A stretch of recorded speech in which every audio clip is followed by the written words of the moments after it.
All right, y'all. We give praise, esteem, and honor to Abba and Shamayim in the name of Yahushua HaMashiach this day. Let's pick this up in John chapter 5, verse 39. Search the scriptures, for in them you think you have eternal life, and they are they which testify of me. And you not come to me that you might have life. I receive not honor from men, but I know you, that you have not the love of Elohim in you. I come in my Abba's name, and you receive me not. If another shall come in his own name, him you will receive. How can you believe which receive honor one from another, and not the honor that come from Elohim only? Do not think that I will accuse you to Abba. There's one that accused you, even Moses, in whom you trust. Had you believed Moses, you would have believed me, for he wrote it. But if you believe not his writing, how should you believe my word? Amen, man. Shalom, Brother Craig. All esteem and praise to Abba and Shamayim in the name of Yahushua HaMashiach. Isaiah chapter 8, verse 10. Shalom, Brother Shalom.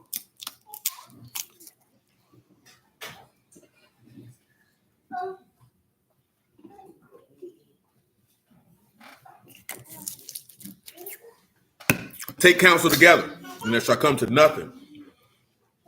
Speak the word, and it shall not stand, for Elohim with us. For you will speak thus to me, and the strong hand instructed me that I should not walk in the way of this people, saying, say you not a confederacy to all them who this people shall say a confederacy. Neither fear you their fear, nor be afraid. Sanctify Yahuwah of hosts himself. Let him be your fear, let him be your dread. He shall be for a sanctuary, but for a stone, a stumbling, a rock of offense to the both houses of Yasharal, for a gin, for a snare, to the inhabitants of Jerusalem, and many among them shall stumble, fall, and be broken, be snared, and be taken. Bind up the testimony, seal the law among my disciples.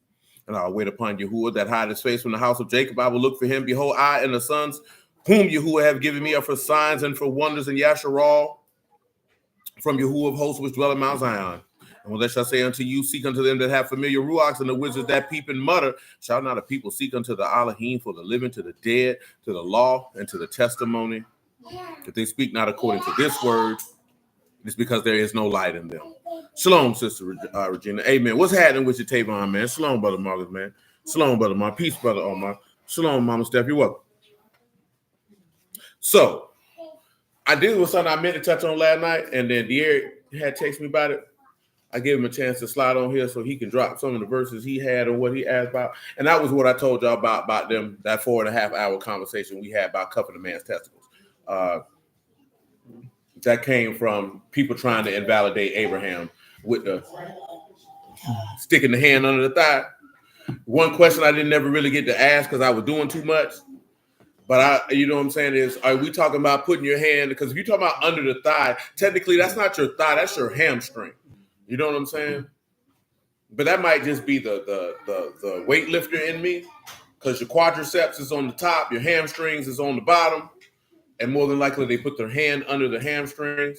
If you're not familiar with what your hamstrings are basically the bicep of your leg. It's literally what it's called. Along with some other things, it's literally called the bicep femoris, some of that. So don't quote me on that. But your hamstrings is literally performs the same function in your leg that your biceps do in your arm. You know what I'm saying? Which is flexion. You know what I'm saying? Shalom, Jay. But what I do want to do is, let's look at contradiction number 3.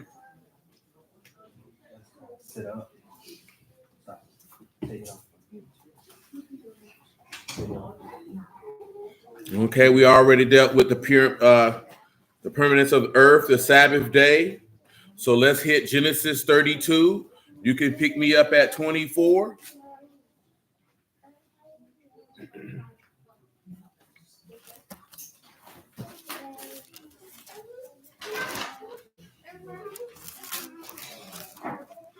Yes, sir. I appreciate that, son.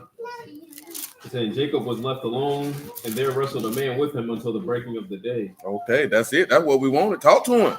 And when he saw that he prevailed, hold on. He said Jacob was left alone, and there what? He wrestled with who? A man with him until the breaking of the day. Tell him what wrestle mean, man. You like to wrestle, don't you? That's how you got a daughter.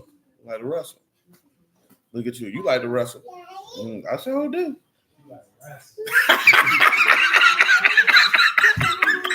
Oh, you like wrestling? You go past wrestling.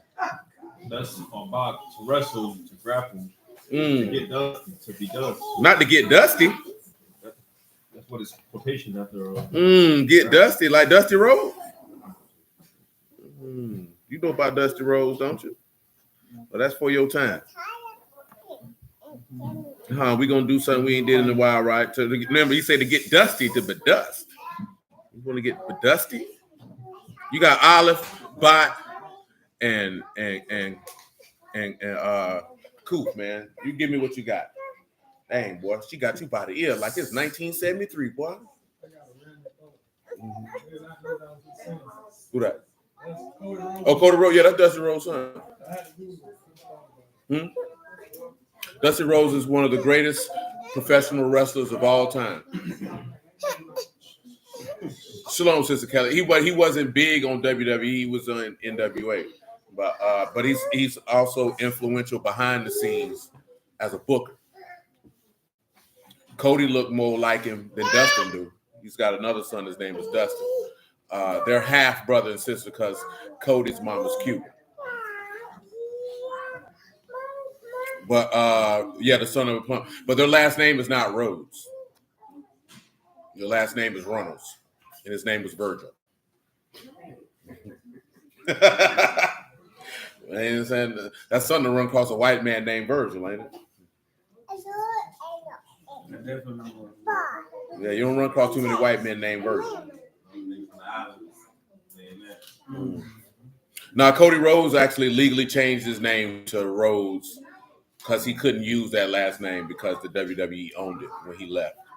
So he legally changed his name to that, so he couldn't be sued. And then they let him have it some years later. Yeah, a lot of them do stuff like that. The Ultimate Warrior legally changed his name to Ultimate Warrior, so he couldn't be sued for using that name.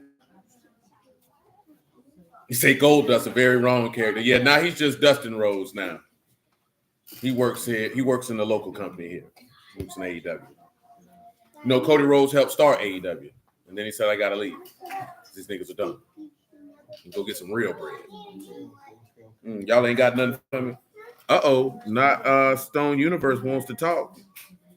Stone brought his old penis in the booty butt round there to the spot. Oh no, boy, they've been throwing out invoices on him. As Jason Black put it, he said Jason Black said he don't give receipts. He said he don't tell you what you paid, he tell you what you owe. When you get an invoice, that's what you owe. Oh yeah, they've been talking about that boy being sweet for about a month now.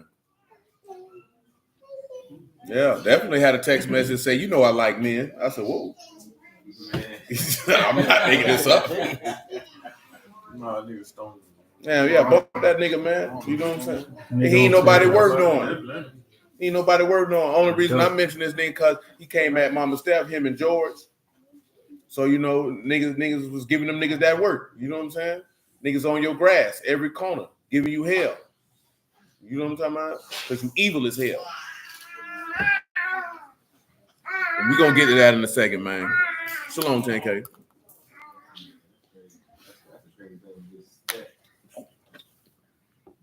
It is, though. He did it, though.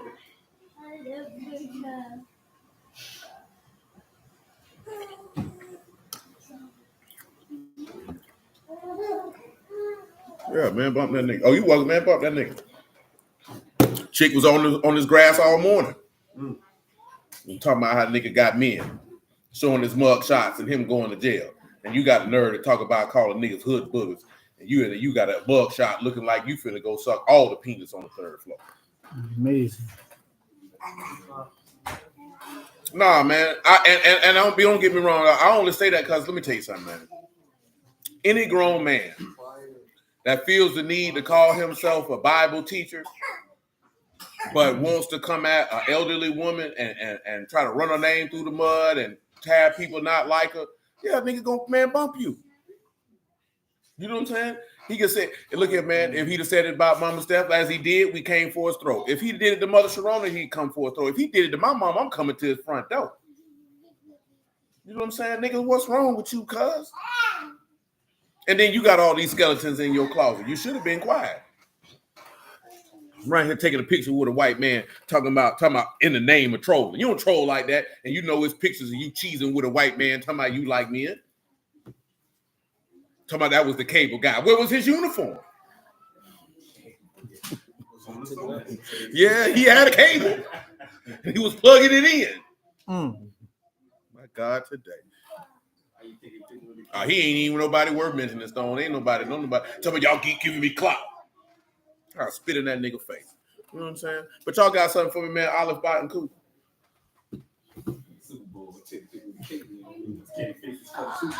Bro, these are actual photographs that people have of this man, and this man making the questionable text messages to people. Nigga changed his name because he got exposed. He was going by Dr. Yosef Yochanan. Yochanan. He say he wants Yochanan. Got caught out here being wicked. Now he called me Stone. Why they calling you Stone? Because he like it hard. Nasty nigga. Like I said, man, bump that nigga, man. That ain't even on official business. That's personal. Bump that nigga. I mean that from the depths of my soul. Any man that'll go out of his way, man, to come at an older woman, man, you don't get no respect from me. You ain't worth it. It's one thing to come at a woman, but an older woman, man, come on, bro. We don't respect that. And we ain't gonna sit idly by and let you do it. You know what I'm talking about? Nah. You wanna be messy and disrespectful? We ain't gonna get messy. We gonna get verbally violent. What's happening with you, though? And it is what it is. That's why I don't fool with that nigga. I ain't been around that fooling with that nigga since he started doing that junk. Man, that nigga choke on doodle and die. Well, you got Olive, right? You got the strength of the house. You got Koof, you got light. So this is what happens when you wrestling. You get the light, or the sun is the light of the house. Whatever you want, it's up to you. But continue, Civic. Genesis 32:24. Then Jacob was left alone, and there wrestled a man with him until the breaking of the day. He wrestled with a who? A man. Wrestled with a who? A man. Come on, what else happened? And when he saw that he prevailed not against him, he touched the what? The hollow of his thigh. And the hollow of Jacob's thigh was out of joint as he wrestled. Tell him what out of joint is. You gotta roll the papers. You ain't got no zigzag. Civic looked like he used to smoke zigzag. Civic, I never partake in such things. That's your call, to be dislocated, to be alienated. So at this point, he say he dislocated his thigh. Let me tell you something. How can you dislocate your thigh? This will help you understand too when we go to looking at niggas talking about niggas putting their hands on somebody's testicles. I'm not saying that to be funny because I mentioned this last night. This is in Genesis 24 that I'm referring to. People come up with all type of things. How can you dislocate your thigh? That's exactly what it is, because you can't dislocate your thigh because there's no joints in your thighs. There's no bones in your thighs. You know what I'm saying? This here, quadricep. All this here is tendons right here. You know what I'm talking about? Then you got bones going down the side. Matter of fact, let me see if I can pull up some anatomy. You failed anatomy, didn't you? You look like you ain't never come to class. You felt like you should say, you look like you felt like you knew more than the teacher.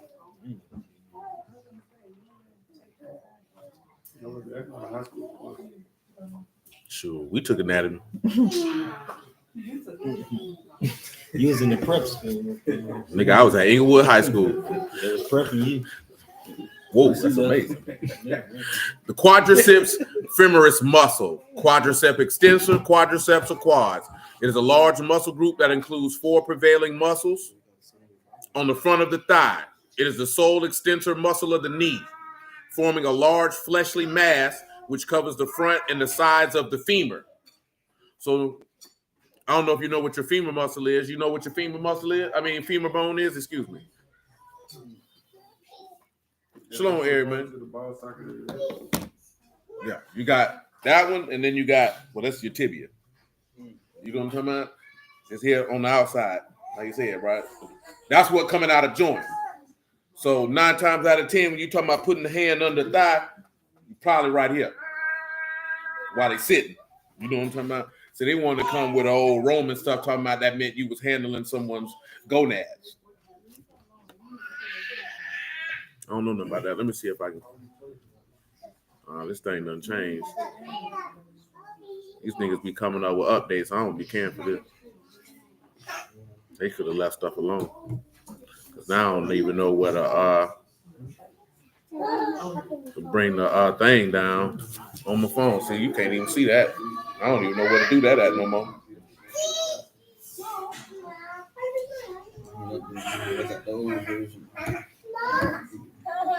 I can't even show y'all this, man, because they done changed this phone. I don't know what to do.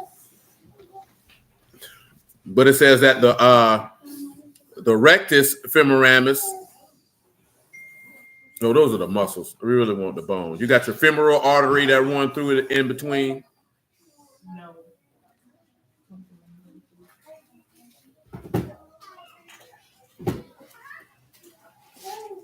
I'm trying to get this here, man. Because, see, that's where you get your, what you call that stuff? That's where you get your sciatica from.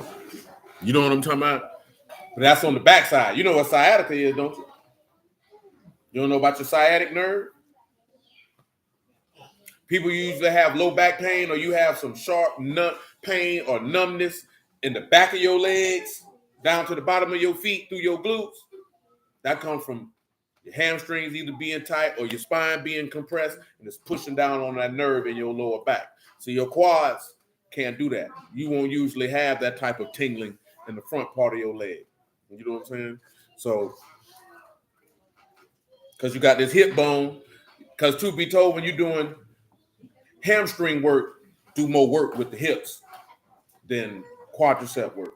You know what I'm saying? Like when you do the leg extension, you're not really using your hips like that. You know what I'm saying? You're not getting ready to get hip flexion.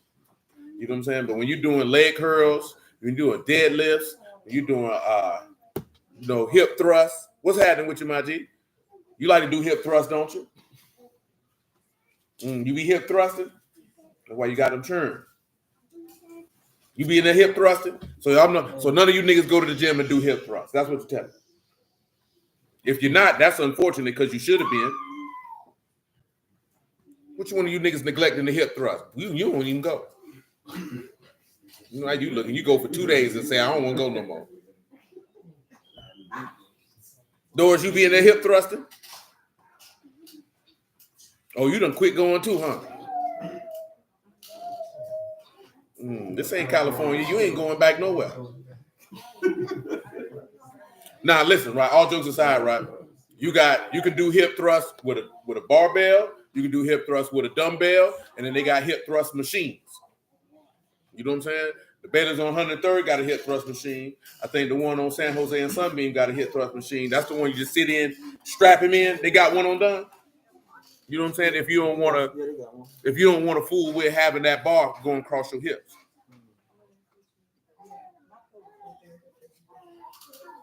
So what? Oh, they told you to do that? Because your hips was out of line. Huh?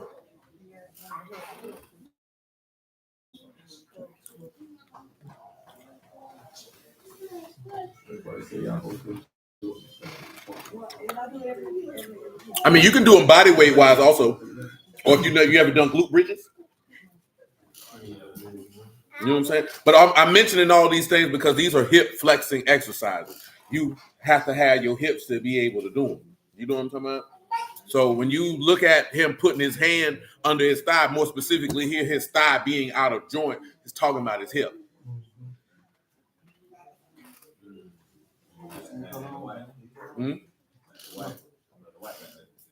Yeah. I mean, he knew about that junk suit. So he had hip replacement. Yeah, I got screws in my small. Yeah, So when it's telling you his thigh went out of joint, like I said, your literal thighs can't go out of joint because there's no bones there.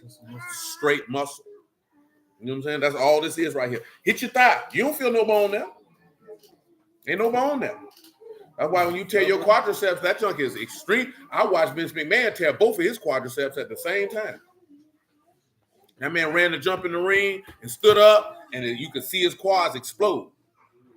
You know what I'm saying? Triple H did the same thing. Like, you could see his quad, like, boom, explode. Or the same way, like, when Fred Taylor, back in, 2000, 2001, they were playing the Titans. We was at that game. Boy, that boy hit that hole, threw that ball on the ground. He had tore his groin muscle right off the bone. You know what I'm saying? Because your groin it's not actually like your loins per se. It's a muscle from right inside your thigh to your stomach. You know what I'm talking about? Very, very painful. Peace, brother Joseph. You know what I'm saying? So I just want to make that clear while using some other things that OD say she do. She say she do hip thrust. Hip thrust grow your glutes. Look at you. Oh, I'm going to do it now. It's a glute builder.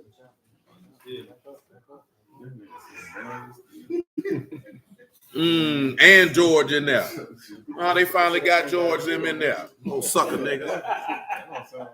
What's that? What's that?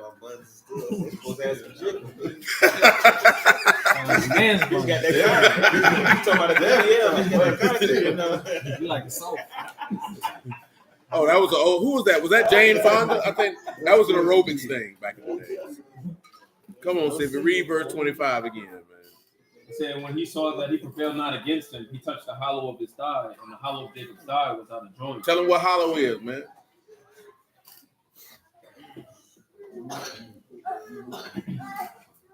That's calf. Palm of the hand, the sole, the palm of the hand, the hollow or flat of the hand, or the sole of the foot. Hollow objects, bit objects of the thigh joint. The upper thigh joint. Where your upper thigh joint at? Hips. Some hips. No, it's hip out of place. That's right. Verse 26. Well, that means he would. Let me tell you something, right? And if you listen to MMA people talk about this here, you know the fighter that they fear the most is a wrestler. They don't fear the Brazilian jiu-jitsu nigga, a boxer, a wrestler. Wrestler get hold to you, you're done. You know what I'm saying? Because that man can choke you out, and they're extremely strong. You know what I'm saying? Wrestling. That's probably why he's been so successful at what he's been doing. You know what I'm saying? You messing with a wrestler, you messing with a different type of fighter that got that skill set. They say Cody Rhodes was a state championship wrestler, and we're gonna go to college for it. Like wrestlers are usually extremely tough. Man, you got to realize, man, you got on some doggone a singlet on the ground, my nigga. Like no punches being thrown, no nothing. Got to get the best of a nigga.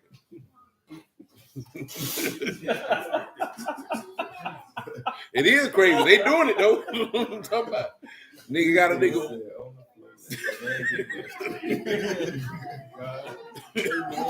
Hey, that's what they doing. He ain't trying to. That's what it's about. Yeah, that's what it's about. Brother Marvin said wrestling gave him an edge during football season when he was younger. Because you know what wrestling teach you about? Leverage. You know what I'm saying? Teach you about how to properly position your body to move somebody out of the way. You know what I'm talking about? That's why they call he's a grappler. You know about grappling? They put their hands on you like this. That's what somebody calls a wrestler. He's a grappler. To an extent. It's a little bit some technique to it. You don't know what you're doing, they're gonna have you folded up. You're gonna be crying for your mama. Mama! Have to do this here. Tapping out. Go ahead, man. And he said, let me go for the day break. And he said, I will not let you go except you baruch me. Pause. He said, let me what? Let me go. Let him what? Let me go for the day break. He said, I will not let you go except you baruch me. Tell him what daybreak means.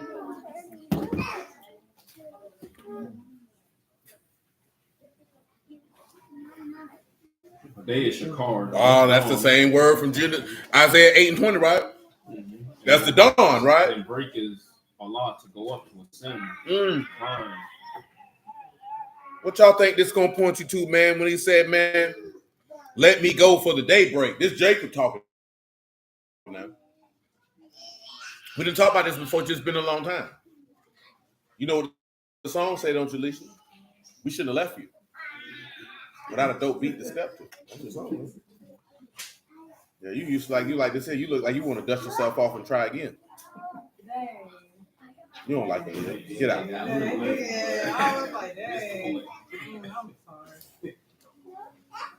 Don't be sorry. Be better. Ain't that what he told you? I'm just saying. Nah, then you ain't know that one there. He told me, I'm saying, don't be sorry, hope be better. He said, "Be careful." Yeah. Said careful. Said careful. Said.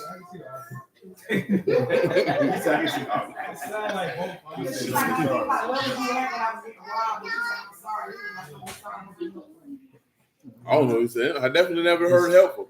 I ain't Put saying my you money right. on careful.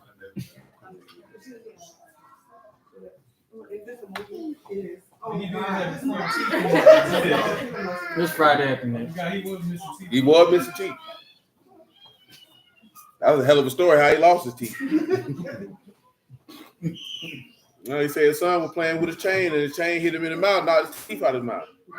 At least his chain was real. Yeah. He said he had to sell the chain and that's why they was homeless when they were shooting the movie. Because Terry Crews had went on Shannon Sharp's show and mentioned that Cat was homeless when they were shooting that movie and that he was living in his trailer. And he acknowledged and said, yeah, that's true. Had my adopted son. He had my chain, swinging my chain. It knocked my teeth out in my mouth. He knew his first check. You know what I'm saying? I heard. You know, that.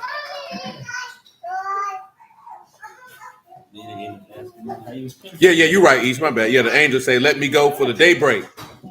He said, I will not let you go until you bless me. Why is the daybreak important? What is the blessing? That I think past now. That's something we ain't talked about in probably about a good dime.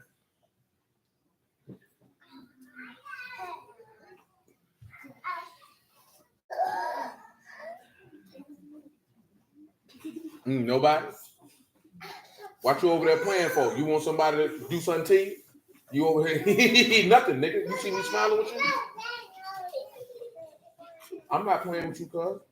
I'm not playing with you either.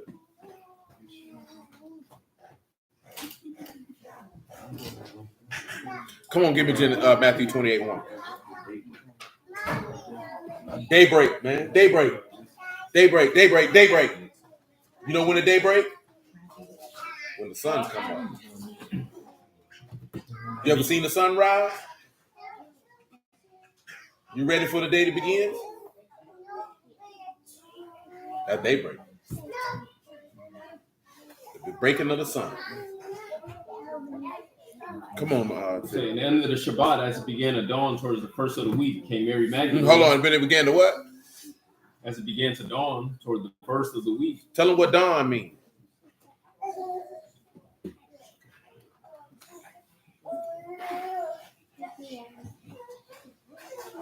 That's epifos, but that's to grow light, to dawn, to begin to dawn. To grow light. To begin to dawn. Now, continue and read it again. At the end of the Shabbat, as it began to dawn, what's happening with you, of the week came Mary Magdalene and the other Mary to see the sepulchre. And behold, there was a great earthquake, for the mountain. So they came as the daybreak. Now, Acts chapter 2, verse 21. Tell me what that say. You all right, son? Where you text at? Your text. Text. TEXT. So you came here unprepared? So why did you come unprepared? You do know. Now you're not properly prepared. You're going to have some very poor performance. What you came here for? See, that would have been your first thing you should have led with. We'll see if we can help you out with that. Very well, good sir. Continue. And it shall come to pass, whosoever shall call on the name of the Lord shall be saved. Come on. You men of Yasharal, hear these words. Yahushua of Nazareth, a man approved of Elohim among you, by miracles and wonders and signs, which Elohim did by him in the midst of you, as you yourselves also know. Him being delivered by the determinate counsel and foreknowledge of Elohim, you have taken, and by wicked hands have crucified and slain, whom Elohim have raised up, having loosed the pains of death. Having what? Loosed the pains of death. Because it was what? Not possible that he should be holden of it. It wasn't possible that he should be what? Holden of it. Come on back to Genesis 32, read me verse 26 again.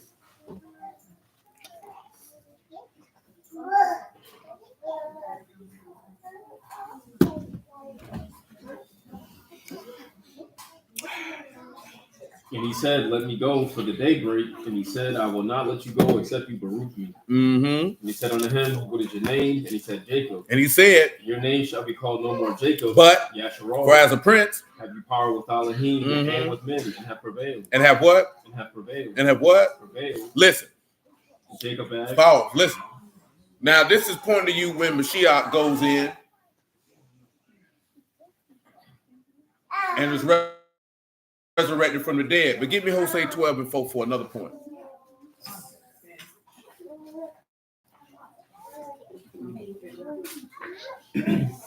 Yea, he had power over the Malachim and prevailed. He had power over who? The Malachim and prevailed. He had power over who?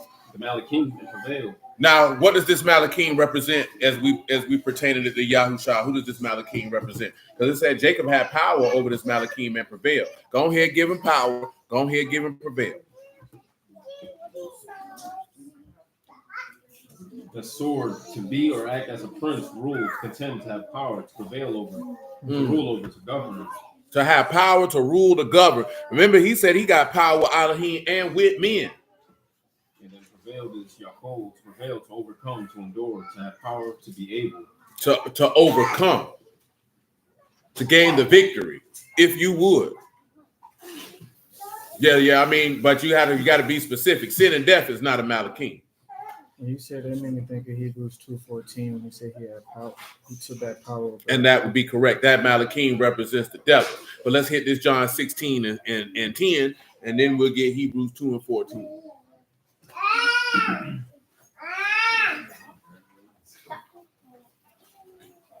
Sin is, well, death in particular, Sean, is what the devil had power over.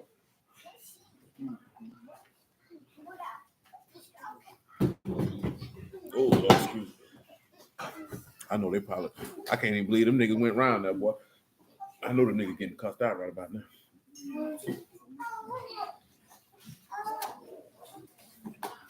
They say of righteousness, because I go to my Abba and you see me no more. Of judgment, because the prince of this world is judged. I have yet many things to say unto you, but you cannot bear them now. Mm-hmm. Howbeit, when he, the Ruach of truth, is come, he will guide you into all truth. What happened after that? For he shall not speak of himself, but whatsoever he shall hear shall he speak. What happened He will show after you that? Things to come. He shall esteem me, for he shall receive of mine and shall show unto you. What happened after that? All things that the Abba have are mine, therefore said I, that he shall take of mine and shall show unto you. A little while, and you shall see not me, and again a little while, and you shall see me, because I go to the Abba. Then said of his disciples among themselves, Oh, what is man, that don't this? sound like nothing. Where you started at? He said, 9:16 and 10. Yeah, man, you supposed to say some stuff in about 13. I ain't hear none of that. Maybe you need to go back to verse 7. He said 10. Say, nevertheless, I tell you the truth, it is expedient for you that I go away. For if I go not away, the Comforter will not come unto you. But if I depart, I will send him unto you. And when he has come, he will reprove the world of sin and of righteousness and of judgment. Yeah, I had too far. Go ahead. Of sin, because they believe not on me. Of righteousness, because I go to my Abba and you see me no more. Of judgment, because the prince of this world is judged. Who? The who? The prince of this world is judged. Is what? Is judged. Pause. Now go to Hebrews 2 and 14. You say some visual show, specifically Yahushua wrestling with Jacob instead of just an angel. Yeah, that's just because that's what people, but the Lord didn't come down here and wrestle with nobody. Nobody.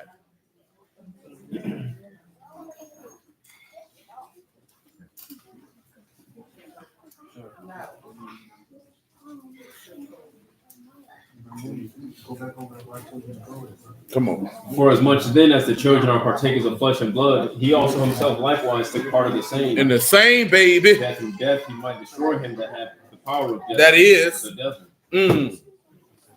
Now, of course, Jacob did not literally destroy this Malachim. It's a similitude of what's to come later. Mashiach overcame the devil. Therefore, it necessitated. You not realize when Yahushua rose from the dead that he had power with God and man at that point? Now, let's return back to Genesis 32. Read 28 again. 30 is what we here for, what they wrote in here for the contradiction. But we just dealing with the other stuff in front of it.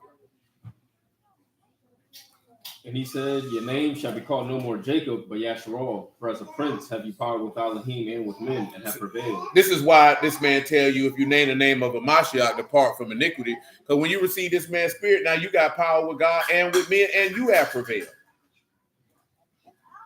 But people don't pay attention to that because they don't want to get cold. A lot of men don't want to prevail and overcome. That's why when you read in Revelation, what you keep hearing them say over and over again, to he that what? He's already overcame because Jacob overcame. It's showing you what's coming. And you know what? Of all the things that it say about Jacob, what's the thing that you can see that would necessitate his ability to overcome? What's the one thing that's spoken of Jacob but would let you know that he would have the ability to overcome? He was a perfect man. That's how the book described him. And he wasn't perfect because of law, statutes, and commandment. If he was perfect, that means he was perfect because of his trust, faith, and hope in Yahuwah. This is why he able to overcome. This is a framework of behavior that you pay attention to. You know what I'm talking about? Come on, see it. Verse 29. And Jacob asked and said, tell, I pray you, your name. And he said, wherefore do you ask after my name? And he baruched him. You say it don't matter what my name is. That was your favorite person, huh? What my name? Shawty, what my name is? You like that comedian, huh? That nigga was trash. You know that doggone square head nigga from Atlanta. That nigga was not funny. Oh no. That nigga wasn't funny. Because now it didn't matter. The Rock say it doesn't matter what your name is. Yeah, you would come in there and you'd be like, what's your name? And as soon as you go to say your name, it doesn't matter what your name is. You know, it was funny for years, but now he did it too much. Because this is his go-to.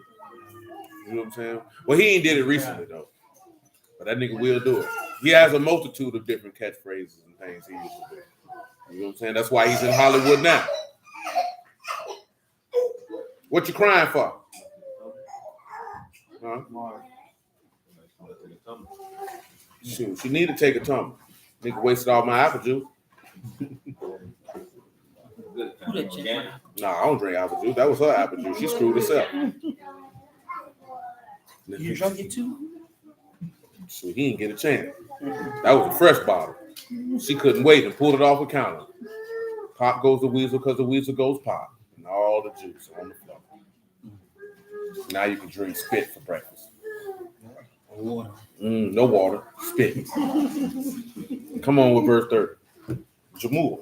And Jacob called the name of the place Peniel, for I have seen Elohim face to face, and my life is preserved. This is what they say. This is the contradiction because they said he's seen God face to face and he was preserved. And they say this is a contradiction as it relates to, I believe it is John chapter 10. John chapter 1, verse 14. 18 is the verse, but John chapter 1, verse 14. This is where they say that this is a contradiction. The next one is going to be an easy one to prove that it's not a contradiction, and it do have some testimony information included in there. Y'all are familiar with it. And the word was made flesh and dwelt among us. Dwelt among us, baby. And we beheld his esteem, the esteem as of the only begotten of the Abba, full of grace and truth. That's right. John bare witness of him and cried, saying, this was he of whom I spake.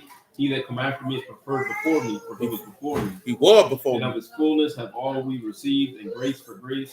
For the law was given by Moses, grace and truth came by Yahushua HaMashiach. No man have seen Elohim at any time. No man of what? Seen Elohim at any time. No man of what? Seen Elohim at any time. Except. The only begotten son, which is in the bosom of the Abba, he have declared. Now listen, it say right here, Jacob called the name of the place Peniel, for I've seen Elohim face to face, and my life is preserved. See, they say that's a contradiction. But let's take a look at another place, Exodus 24 and 10, because they're going to say this is a contradiction also. You can go to Judges 14 also.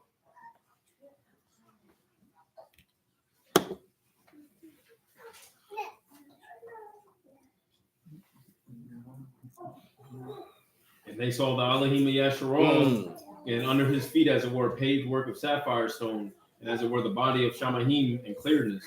That's good. Now I say that I got to take it a step further. He said, "What was that throne again?" So they saw the Elohim and Yashua under his feet as it were paved work of a sapphire stone, and as it were the body of Shamahim in clearness. Now y'all know we just talked about this not too long ago. Who tell you about this same throne? Doors.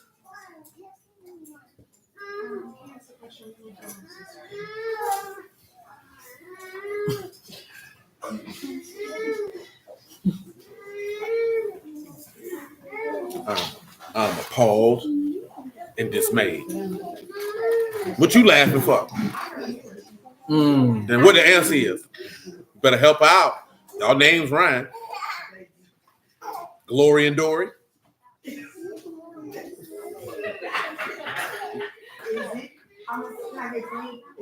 No, you don't get 3 answers. Nigga, this ain't no dog. How to, do you want to be a millionaire?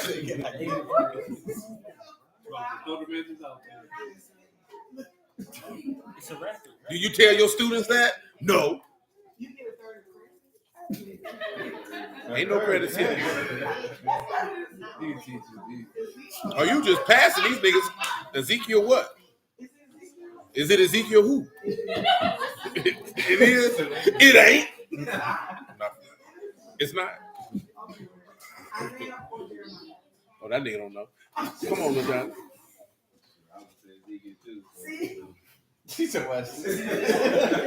Come on, Sid. I ain't tell you to go to no verse. I told you to ask a question. Now he bucking. Joseph say you trying to use a lifeline. You tried to call a friend. You think it's Ezekiel, or you know it's Ezekiel? You don't know. You think? She's scared. This nigga's scared. Come on, Sid. Where is that? This throne and That nigga wrong too.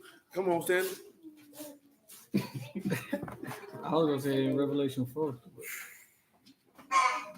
Y'all better be lucky Glory got your back. What you snapping your finger for, nigga? This ain't no poetry club. Now nigga gonna start smoking in here. No, she was right. Come on, Ezekiel chapter 1. You second guess yourself. I didn't want to see how confident she is and what you're saying. Man, y'all ain't shooting. Y'all Yeah. gotta shoot it. You gotta shoot He it. said shoot it 3-4 times. Yeah, like this here. So what I'm saying? You out there to the line, you thinking about it. Should I take the shot? Shoot. Shoot or shoot. Johnny said, I ain't never been no shooter. He said, I just rebound. He said he ain't never been no jump shooter. And they say he just shoot. That nigga say he shoot flicked floaters. That nigga shoot a floater with his hand like this. You say your floater supposed to go like this, his act like this. To the baseline. Let me leave that man alone. Come on now. I ain't seen you do nothing. You might have improved. Be white the other day. Damn! He had that on tape. He said he hang his hat on that. What you beat him by? Beat the man while he's down. You should have got out there, huh? Hey, say, there you go right there. That boy just selling out said he beat you. He right there, boss. That nigga mad 'cause I told him he shoot floaters like this. Instead of like this. Yeah, golf cap. Not on the golf pat. That's hard. Dang. All right, she played for real. Yeah. I got 20 on your wife too. Yeah. I bet she get you in the low post and do you dirty.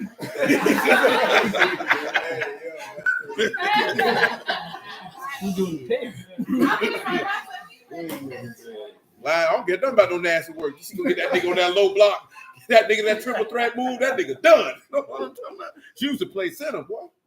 What did she dunk on him? When she dunk on that nigga, boy, you banned for life. Don't you ever come back. Don't you ever come back around here. I ain't gonna lie, if she would dunk on you, we would just have the video on loop every time you came in here. Boom! You'd have to cook dinner for the rest of your marriage, at least for the last 6 months. You don't be able to lay that down.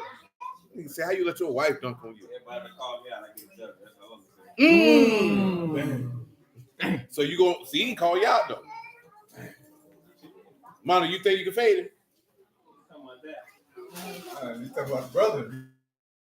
Look, you squint your eyes. That nigga hard. No, I ain't. You in your eyes. He look at me in my eyes. That nigga gay. Look at me like that. Yeah, that's a little much, brother. I don't want to be that close and personal with you. Nigga, I can't even run. So that's a no. Nigga won't have me around here with my side of flaring up. Nigga crazy.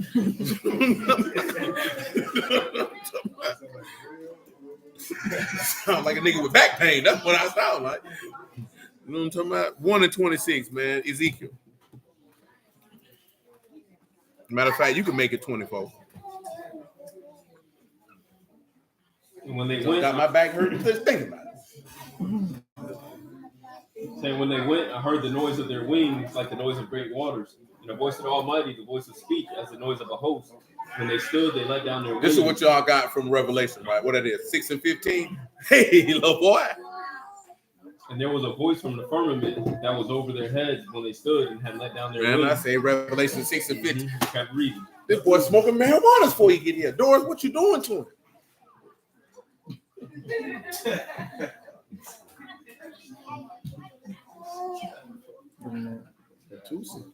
Not the funky Watusi. Got them all messed up. No. That was the other thing. That boy been watching Big Job. The funky Watusi. That's a real dance. You look like you used to do that dance with your mama. It ain't no freaky dance, nigga. You know you used to be in that dancing with Karen. Stop it. Yeah, that's why you were doing it for the both of you. Exactly. Come on. Go ahead, man. 6 and 15. Tell me what it says. Saying the kings of the earth and the great men, the rich men and the chief captains and the mighty men and every bondman and every free man hid themselves in the dens and in the rocks of the mountains. And said to the mountains and rocks, fall on us. Back me up to about what? 13? Or whatever verse you see when they see the lamb sitting on the throne.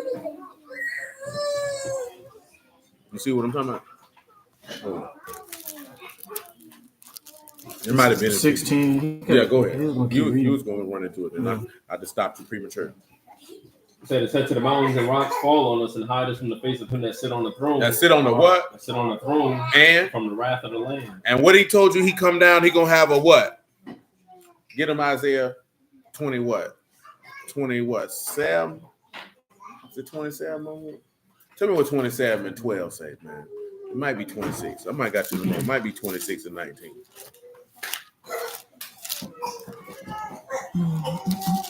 No, it's 27 and 12. 27 12 were right on time. And it shall come to pass in that day, Yahuwah shall beat off from the channel of the river unto the stream of Egypt, and you shall be gathered one by one. One by one, baby. O you children of Yasharal. And it shall come to pass in that day, the great trumpet shall be blown, and they shall come which are ready to perish in the land of Assyria, and the outcasts in the land of Egypt. They shall worship Yahuwah in the Kadash Mountain in Jerusalem. And that's it. That's it. So he told you that he'll blow a great what? Trumpet. And with that trumpet, Paul said there'll be a great what?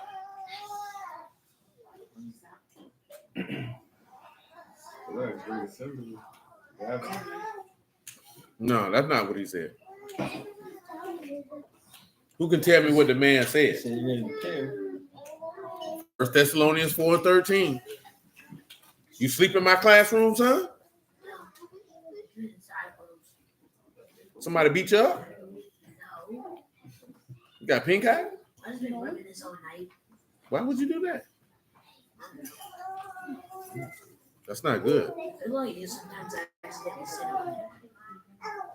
You mean lay on it? You sit your butt on your eye?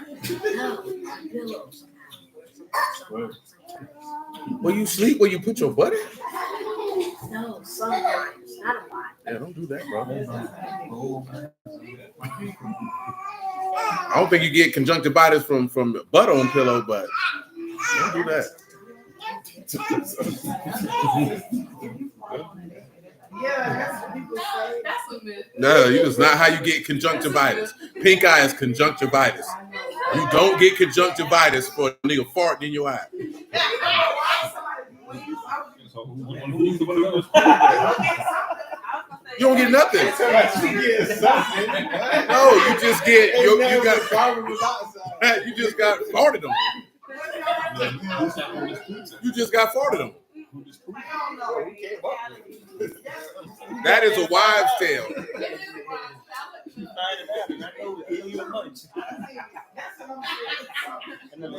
Ain't nobody in the history of pink eyes got a pink eye because the nigga farted in their face. It's not bacteria and gas, though. It's none. Y'all do know that, right? It's gas. I'm still answering that question. Why you buying me gas? That's all I'm asking. Why you buying me gas?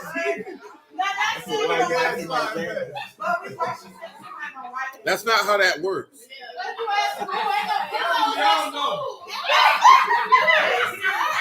Because I know what conjunctivitis is. That's not how you get conjunctivitis. Is a virus. You don't obtain conjunctivitis from fecal. No. You get other stuff from fecal matter. You don't get pink eye. That's not how that works.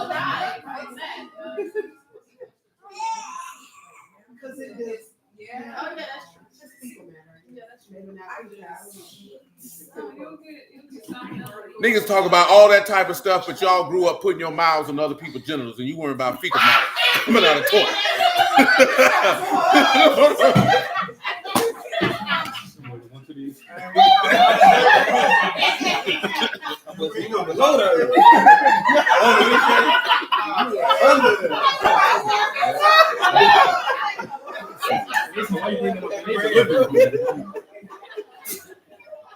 Come on, man. Say my homeboy, that happens when niggas' face go deep in the back.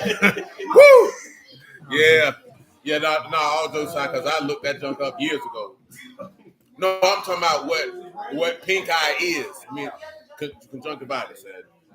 You pass that around like you pass a common cold around. It's just bacteria. Yeah, bacterial infection. All you got to do to get conjunctivitis is come across somebody who has it. Mm-hmm. I don't know any other bacterial infections. Come on. I just was tripping when he was like, "Oh, sometimes you lay on it." I didn't. I was like, "That's amazing." If you pull that off, but he was talking about his pillow. He didn't mention that part. I was like, "How you get butt to face is just absolutely how flexible are you? What's going on here?" We're not on the serious tip though. Like, because it is a bacteria and a virus, like if you laying your head on the pillow and it got like bacteria. Now, if it has the bacteria of conjunctivitis on the pillow, you get it like that. But the myth, I don't know. Yeah, I mean, but the bacteria is not coming out of your anus through flatulation. But you can't get it from a pillow, but not. Yeah, there's no bacteria that's in gas. Yeah. What type of conjunctivitis y'all got?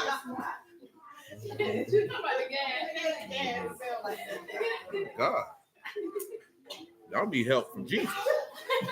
I can't help you. Where we at, man? I need to listen what he saying. I'm disturbed. Say, but I would not have you to be ignorant, brethren, concerning them which are asleep, that you sorrow not, even as others which have no hope. For if we believe that Yahushua died and rose again, even so them also which sleep in Yahushua will Elohim bring with him. But this we say unto you by the word of the Lord, that we which are alive remain unto the coming of the Lord shall not prevent them which are asleep. For the Lord himself shall descend from Shamin with a shout. With a what? With a shout, with the voice of the archangel, and with the trump of Elohim. That's what y'all miss. He coming with a shout. And the dead of Hamashiach shall rise first. The dead of the Mashiach will do what? Rise first. Now come on back to Ezekiel 1, verse 25. Now we're going to show you the determination of that they saw the God of Israel, who they saw. What verse you talking about, Omar? I know what verse you talking about, but it's not registered in the top of my head. The exact location. Jamul.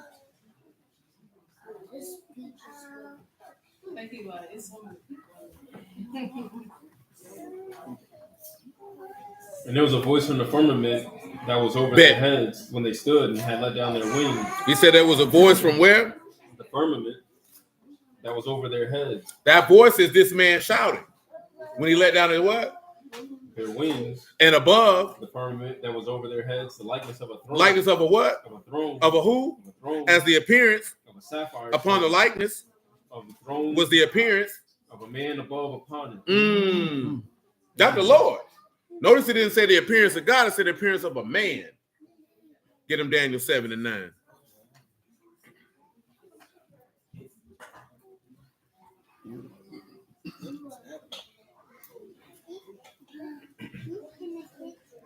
I beheld till the thrones were cast down, and the Ancient of Days did sit, whose garment white as snow, and the hair of his head like pure wool. My God, his today. throne a fiery flame, his wheels of burning fire. We're going to read this. A fiery stream issued and came forth from before him. Thousands ministered unto him, and 10,000 times 10,000. This is Revelation 20. Stood before him. The judgment was set, and the books were open. Come on back. Verse 27. I ain't seen that boy on there in a while. Come on back. What are people that hold a position that Yahushua is God? A lot of people do. A lot of people don't. Some will tell you that's the Father in Daniel 7. Some will tell you that's the same here. But this is the same throne that you see in Daniel. It's the same throne that you see in the Exodus. Yeah, that's what I was saying. In Exodus, it said they saw the Elohim of Yasharal. So who is this God they seen? Because the Lord said no man has seen God at any time. Yeah, I thought he said that ain't nobody seen God the Father, but God the Son, yeah. Yeah, but we're dealing with explaining who it is that they saw and why. Because some people say that that man would be lying based off what we're looking at. And, of course, the contradiction that these atheists are claiming, saying that he said he saw God face to face and live, even though Jose has let you know that that was an angel. But we know that. That's why I mentioned Judges, because I think we read it. I have we ain't go to it. No, I'm talking about we read it about a week or so ago. We'd had to paraphrase it. We read it when we were looking at 2 Corinthians 12, when he say in the body or out the body, I cannot tell. When Isaiah saw Yahuwah face to face and he lived. You know what I'm talking about? Because he wasn't in the flesh. No man in the flesh can look at Yahuwah in the face and live. Samson's parents was like when they dealt with that Malachim, they said, "Oh, we gonna die for we seen God." Because and what a lot of individuals and they didn't take context and understanding. If you read that verse and you ain't got no understanding, you're gonna say, "Well, how did he see God?" Woo, woo, woo. Because as far as they was concerned, the Malachim was the same. But that's because people take God and they make it, they want to make it linear. You know what I'm talking about? When it has multiple definitions. You know what I'm talking about? Depending on the context of when it's used. Kind of like what we seen last night with pay custom to whom is due, and it had ball on them. You know what I'm talking about? And you can see that's the word that's used for husband in a lot of places. And it's when you see Lord, that's the word that it's just not used for the description of the Canaanite deity Baal. You know what I'm saying? So you have to take that into account. And one thing about Hebrew words per se, not per se, but specifically is one word can have multiple different meanings depending on the context of when it is used. It's not like the English language. And I think that throw a lot of people off. You know what I'm saying? Because you see this word used maybe for 4 different things, and you want it to be the dominant or the first. When I say the dominant, when you look at a definition, you got 1, 2, 3, 4. You know what I'm saying? And you want it to be definition 1. You know what I'm saying? But in the context of how it's being used, it may be definition 3. You know what I'm saying? Where you got in the English language, you may have 15 different words to espouse the same thing. Hebrew, you may have 1 word to explain 10 different things. So 10 is a stretch. You know what I'm saying? Probably closer to maybe 3 to 5. That's most difficult than you learn. Yeah, because and that's just mainly because how the language is structured. Where one word having the same sound or close to the same spelling, but meaning something different. You know what I'm saying? All from most linguistics people I done ran across, they say Hebrew probably one of the easiest languages on earth to learn. Yeah, that would make. That's why they like to call it a bastard language and all this other stuff, and people be getting in all this extra stuff about English. That just is what it is. You know what I'm saying? Then you got the people who I don't speak Hebrew, I speak English. Nigga, shut up. You know what I'm saying? Like, come on, man. And the reason why I say that is that of course most of y'all already know this. Some of the English words that they use to translate a certain Hebrew word don't convey the actual meaning that was being conveyed. You know what I'm talking about? See, I ain't even talking about the name game type of stuff. I'm talking about there's some words that just don't like, okay, the thoughts is foolishness is sin. Thoughts in itself does not convey what that Hebrew word for plots, plans, and devices mean. So you thinking this is your inward thoughts when this is really you planning on being wicked. You plotting on being wicked. That's why a lot of people who speak Hebrew and write Hebrew have a problem with people reading the Bible in English, because there are a multitude of words that there are no English words that you can translate to convey what it means in Hebrew, because there's no word in English that can relate to what's trying to be said. You know what I'm saying? Now, how they came up with friends, like I said, the house of my friends, instead of putting love there, I'll never know. You know what I'm saying? Like, why you just didn't put love there? Or maybe they just believe friends and love was synonymous, and that's just what, you have to talk to the translator. But also at the same token, it's real easy for somebody who's never translated something from one language to another to say how another person should have done it. Were some of them trying to be nefarious? Maybe. And maybe some of them were trying to do the best that they could with the language that they were trying to put it into. Who knows? I mean, when you look at the English text, it done already got translated from 3 different languages. Yeah, that ain't no easy task. So it might not even been English translation. It could have been the Latin translation. You know what I'm saying? Because you have to remember, there were certain Hebrew Bibles that were written in Latin, and then they translated it from that. And then you have the Greek Septuagint, so that it just all depends. You know what I'm saying? It all depends. It's much ado about nothing, in my opinion. You just read it in Hebrew if it's that big of a deal to you. You know what I'm talking about? And you won't have to worry about it. Learn Greek, and you won't have to worry about it. I don't think Greek's that hard to learn. You know what I'm saying? But I could understand why you wouldn't want to, because people feel like, when am I going to use it? And when I say when you're going to use it, some people just don't want to learn it for the purpose of just reading the book. That's why some people go to seminary school to learn all this type of stuff. To be honest with you. It's something that I just took it. I wanted to see what it's about. That's it. Don't get used. Because they said if you want to learn the basis of where some words come from, yeah. But unless you plan on moving to Greece, I don't think nobody finna be moving to Israel talking in Hebrew. So it is what it is. Verse 26 one more time. Well, people call it Yiddish, but I mean, this is Hebrew nonetheless. And above the firmament that was over their heads was the likeness of a throne, as the appearance of a sapphire stone. And upon the likeness of the throne, the likeness as the appearance of a man above upon it.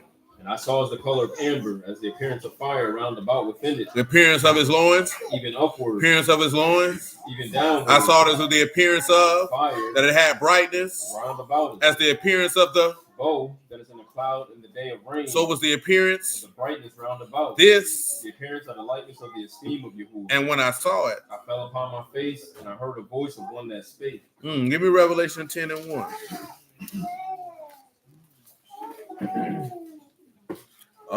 Barry asked, I'm gonna ask y'all this question. What's the difference between the Most High calling you to teach versus you going to theology school? How would any of you answer that question? I said, you will talk to your teacher to make sure you're ready. You going to seminary school when you ready? One person say, man, Yahuwah get you right versus seminary school getting you right. You get caught by man. Go to seminary. Seminary school, you get some sprinkle in there. A little sprinkle. You only gonna get taught. Sprinkle me, You man. gonna get taught what they want to Whoa. teach you. Sprinkle me, man. You talking about, whoa, you don't know nothing about that? No. That's E40, that's 40 water, I man. don't know about that. 40 water. Sprinkle me, man. Never happened. E40 was trying to tell us something. No, that's Bay Area, so you know that's a whole nother world out there. That's another slang, I guess. Yeah, that's to make English comfortable. It do.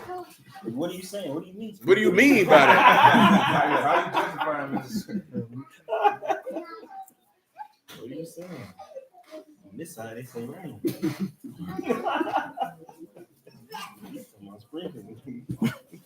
Oh, one of his better records. That had his whole family on there. Had his sister and his brother. Be legit. His sister name escaped me. Yeah, be legit. Hold on, be legit. Who he was talking about? Pimp C was talking about on Murder. He said when I hit California, kicked it with Be Legit. Picked me on the Purple Chronic and that hurricane stuff. They said May's sister can rap too. May's sister rapping. Oh, May's sister was trash. I know. I just She know was- they say she can rap. She was on the Harlem World album. What was it called? May's sister, May's sister. Stacy. Yeah, Stacy. Nigga was on Threads, got mad with me because I'm like, yeah, Macy is from Jacksonville. I said he did because somebody said he went to Lee High School. I said that nigga did go to high school down here. How long did he live in Harlem? Ain't nobody come with all that, bro. God damn, nigga. We know the nigga represent for Harlem, bro. Nigga just telling you, bro, he was born here. His people still live here. The nigga did go to school down here because niggas I know went to school with this nigga. Yeah, he just said his brother was still down. He just came though. He was down all the time. Yeah. Still. Yes, people never left. They say that nigga went up there because his daddy got missed. Sugar T, that's his sister's name. Say his daddy got missing, that's why they moved up there. Nigga moved up there when he was 5. Then he was getting in some trouble. They say his people sent him back down here as a teenager, stayed for a couple years, went back. Normal stuff that a lot of people experience from time to time. You know what I'm saying? I'm like, damn, dude. Why he got Harlem World tattooed on his arm? Probably because he lived there. Of course, we know he ain't on record talking about I'm from Jacksonville, but shoot, ugly nigga be down here. Just like Young and Ace is from Chicago. Yeah, this nigga's not from Jacksonville. He ain't born here. This nigga ain't talking about he from East Chicago, Indiana.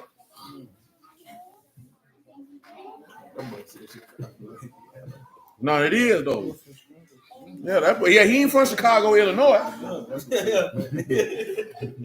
He from the other Chicago. Just like my dog who the police killed, Lil Woo, them ain't from here. They from Chicago. Yeah, I told you I could go with his daddy. Yeah, he from Chicago. But they been here damn near their whole life.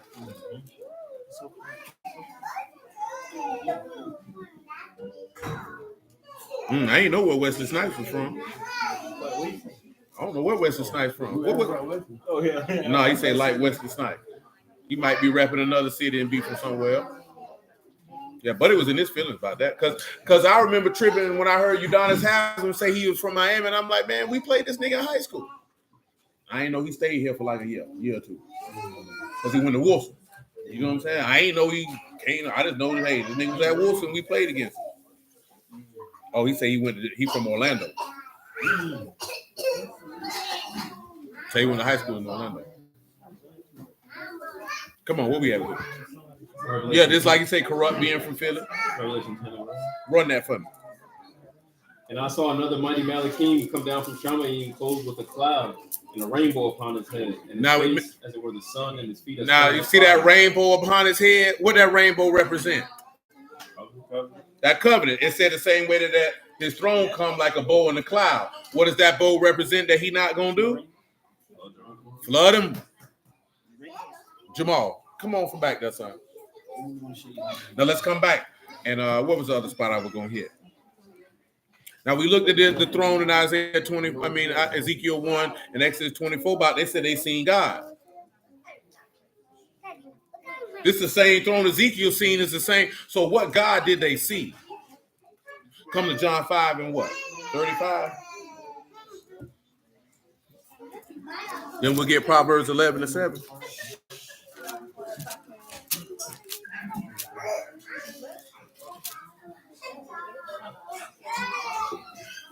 Come on with it, sir. Ruthie. He was a burning and a shining light, and you were willing for a season to rejoice in his light.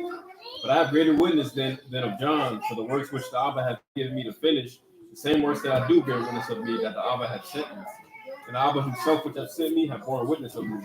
You have neither heard his voice at any time. You neither what? Heard his voice at any time, nor seen Hey, his y'all shape. be calm down, because somebody said they can't hear. You neither what? You have neither heard his voice at any time, nor seen his shape. Paul. Did Moses see his shape? Let's look at Exodus 33. Let's look and see. Exodus 33 and 21.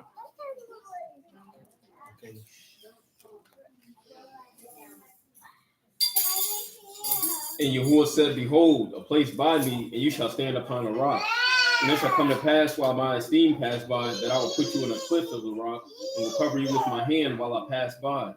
And I will take away my hand, and you shall see my back parts, but my face shall not be seen. He saw his similitude. So who did he see? Well, let's go to 1 Corinthians 15 and 22. This is only important because, of course, in the New Testament, the Father is never referred to by name. Only that he is the mighty one, the Abba, mighty one, or the almighty Abba. This is how he is referred to.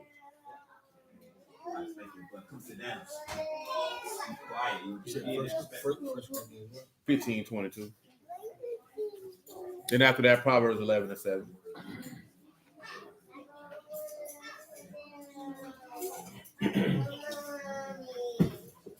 Come on with it, sir. So far as in Adam all die, even so the Mashiach shall all be made alive. Come on. But every man in his own order, Hamashiach the first fruits, afterward they that are Hamashiach that is coming. Come on. Then the end, when he shall have delivered up the Malkuf to Elohim, even the He'll Abba, deliver the what?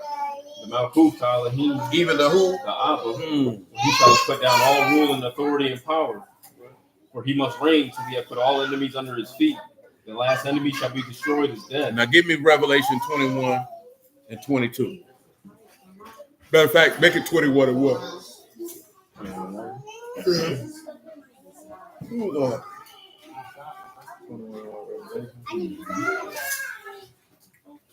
That was your song when you were young, huh? You like to ask them 21 questions.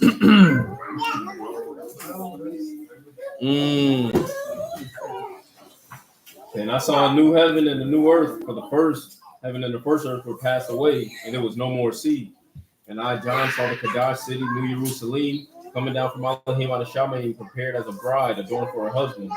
And I heard a great voice out of Shamayim saying, Behold, the tabernacle of Elohim with men, and he will dwell with them. The tabernacle of who? Of Elohim. It's with who? With men. What up? He will dwell with them. And what else? They shall be his people, and Elohim himself shall be with them. Their Elohim. Who gonna be with him theyself? Elohim himself. Who gonna be with him theyself? Elohim himself. Now, again, it's gonna be the hard one. Pause. You know what I'm saying? That a lot of people ain't gonna want to deal with. It's difficult for them to take. Hard pill to swallow. And that's the fact that Yahushua is Yahuwah, and they would have to, because it said they saw the God of Israel on that throne. That's what the book said. And it was the same throne that Ezekiel seen, and he said he saw the esteem of Yahuwah in it. And in the Ancient of Days, is sitting upon the throne judging people, and fire. Same throne that's in Exodus and in Ezekiel is the same throne Daniel seeing, and now he judging people. And Revelation 20 said that's Yahushua judging them people. But the Lord said ain't nobody heard the Father's voice nor seen him at any time. At any time. So that means his Elohim, his Abba, they ain't never dealt with him. Let's continue.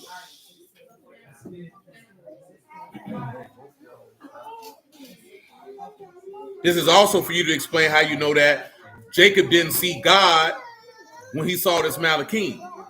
But of course, those people don't know that, so that's okay. Let's continue. Yeah, we got Revelation 21. You can read 21 and 22.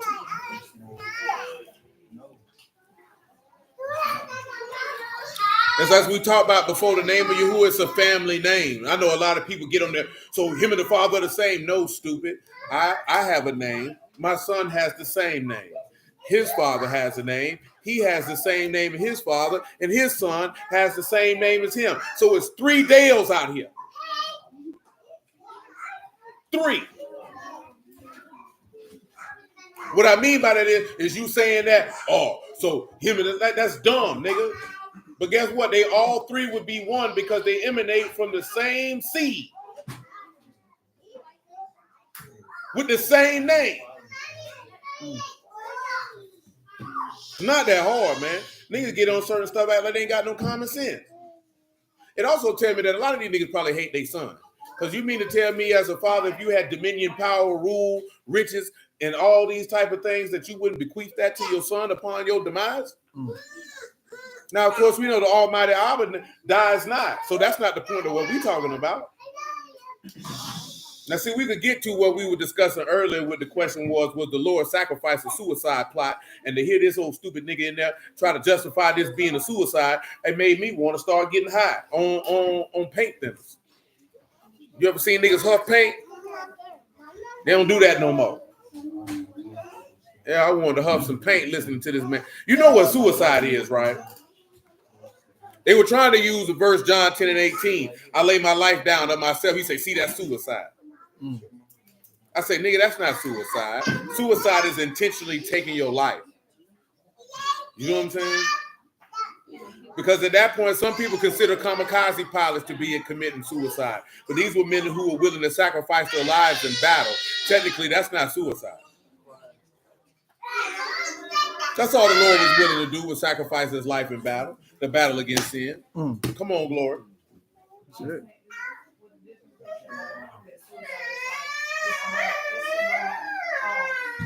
No, I mean, you don't got to have no reason to commit suicide.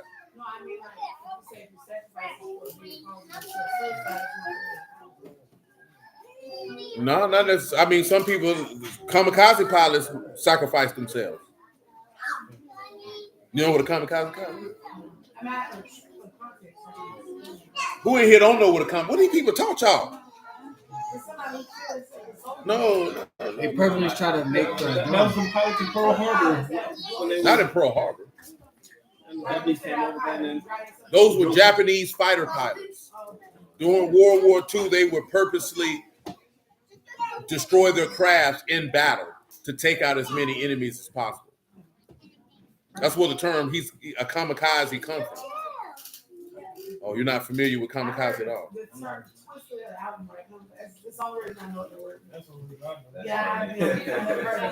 Well, she said twister. I didn't say he did. I'm just tripping on the fact she said twister. So I remember that there because I used to listen to Adrenaline Rush.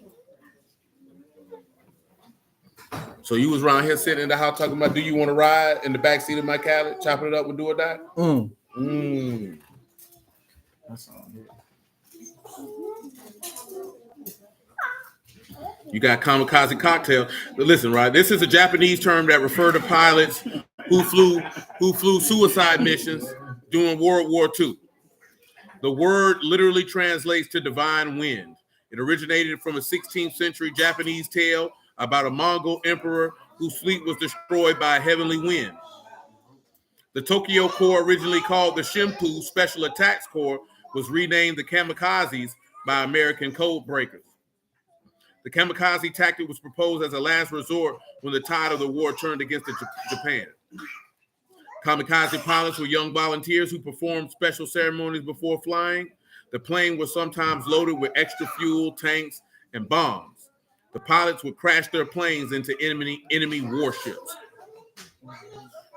So that's what they use. They going in knowing you ain't coming home. The same thing with the suicide bombers. You know, you come and say you want to kill some people, you're going to strap a bomb to your chest, this, that, there, and the third. Because some people would look at what Samson did as suicide. You know what I'm talking about? Because he knew in doing this, he was going to die. Now, Saul actually said, I'm falling on this sword before I fall into the hand of an uncircumcised Philistine. Now, we've talked about this in the past. Scripturally, the word does not speak against suicide in any shape, form, or fashion. Does that mean that's something that somebody should do? Of course not. You know what I'm talking about? But it does not explicitly lay out that it's unrighteousness, sin, ungodliness, or anything of the sort if you want to talk about specifics. Then, of course, we can read where Saul say, hey, he asked the nigga to kill him first. Them boys say, man, y'all stab me up. He said, no, we can't do that to you. You the king. He said, well, I'm going to fall on these sword before I let these Philistines. Let's go ahead and get it, man. They think I'm making it up. And then that dude in Judges, too. He said, I can't, when the woman put that millstone on his head. Yeah, he said, go ahead, finish me off. Finish him looking for it. But the person in the world, Sister Gina said you watched the 1 Samuel 31:1. Sister Gina said she watched the PBS special about them kamikaze pilots. That's what they was used to do, man. They finna smash into the enemy and die. They knew the likelihood of them surviving that attack was next to nothing. But in their mind, to take out their enemies, it was worth it. And I heard someone say suicide, like, you breaking the commandment, thou shalt not kill. That's because they don't understand you killing yourself is not going to fall in the definition of murder. it'd be suicide. Yeah, but some people want to say, see, suicide is thou shalt not kill. I don't think they understand what that means when it's saying to kill somebody, you have to have aught against them. You know what I'm saying? It's out of maliciousness. You talking about murdering somebody. You committing suicide is just simply you committing suicide. Yeah, it's not necessarily there. So it's not. See, one of the things, it's not how you die. It's the state that your soul when you die. You know what I'm saying? So a person. No, because Samson technically did it, and Saul did too. We about to read it. Yeah, they sacrificed themselves. Samson sacrificed themselves to kill the Philistines. Saul said, I'd rather die at my own hand than for these Philistines to kill me, because dying by the hand of the uncircumcised was seen to be a dishonorable death. You know what I'm saying? Yeah, suicide in and of itself is not a stamp of condemnation. Is it something that you would tell somebody to do? No, that's not becoming a sound doctrine. But people always been getting mad with me for years about that. I can't run in the text and say you going to hell. That's a Catholic doctrine, by the way, that if you commit suicide, you automatically going to hell. The book don't say that. It's if you die in your sins, whether you was murdered, self-murdered, car accident, natural causes, drown. If you die a sinner, you going to hell. See, more people focus on how you die versus what you was when you died. Now, as he stated, like most people come on, man, Elijah was ready to take himself out. So again, that goes back to the standpoint of people be running their mouth, and hey, man, people are human beings. You know what I'm saying? Because a lot of people say a lot of things about people who commit suicide, and that's because niggas just don't really know or understand. A lot of times, most people who commit suicide, more than likely, they probably were being tormented by some type of thoughts or unclean spirit that was convincing them that their life wasn't worthy of living. You forgot about Judas. Judas killed himself. Yeah, Judas killed himself. And you think Judas was condemned because he killed himself? Judas was condemned before he did it. He had a bigger problem. He had a bigger problem. Hanging himself from that tree was the least of his concerns. He just said, might as well shoot. This man just betrayed God. So yeah. Not necessarily taking your life in your own hands. You know what I'm saying? Because like I said, it's not how you die, it's the state of your soul when you die. That's more than anything. But it's not an automatic condemnation. We're gonna look at it. 1 Samuel 31:1. So now the Philistines fought against Yasharal, and the men of Yasharal fled from before the Philistines and fell down slain in Mount Gabol. And the Philistines, and remember, Yahuwah already had stated that Saul was gonna die. He'd already said, you know what I'm talking about? That he was gonna kill him. Listen. The Philistines followed hard upon Saul and upon his sons, and the Philistines slew Jonathan and Abinadab, and Malchishua, Saul's sons, And the battle went sore, against Saul, and the archers what? hit him. Pause. Who hit him? The archers. Who hit him? The archers. And he was what? Sore wounded. What that sound like to you? John 19. Sound like he was wounded for your transgressions. Listen. Then said Saul unto his armor bearer. He said to who? His armor bearer. Draw your what? Sword. And thrust it where? Be through therewith, lest these uncircumcised come and thrust me through and abuse me. He said, lest these uncircumcised do what? Thrust me through and abuse me. Tell him what abuse mean. You getting abused? Don't be fooling him because he don't listen. You understand? That's a law, to act severely, to deal with severely, to make a fool of someone. To make a fool of me. He said, but his armor bearer would what? Would not. For? He was sore afraid. Therefore Saul took. A sword and fell upon him. Oh, Saul did what? Fell upon him. You think Saul's biggest problem is that he took that sword and fell upon it? Or was it the fact that Yahuwah cut him off when he told him kill the Amalekites and slay everything? Him killing himself right here was not his condemning action. Saul was already cut off before he did that. You know what I'm talking about? But remember, if y'all recall, remember, we talked about this years ago. This is John 10 and 18. Read it to him. We're just talking about stuff we ain't talked about in a long time. This thing got a Powerpuff Girl t-shirt on. Big old busty child. You be looking like you watch Josie and the Pussycats on your free time. Because of that one over there. Because she watched it because y'all the same age. Don't disrespect my mother. Mad at me because you look like you 42 and you 29. I don't look 42. You looked at yourself lately? Yeah.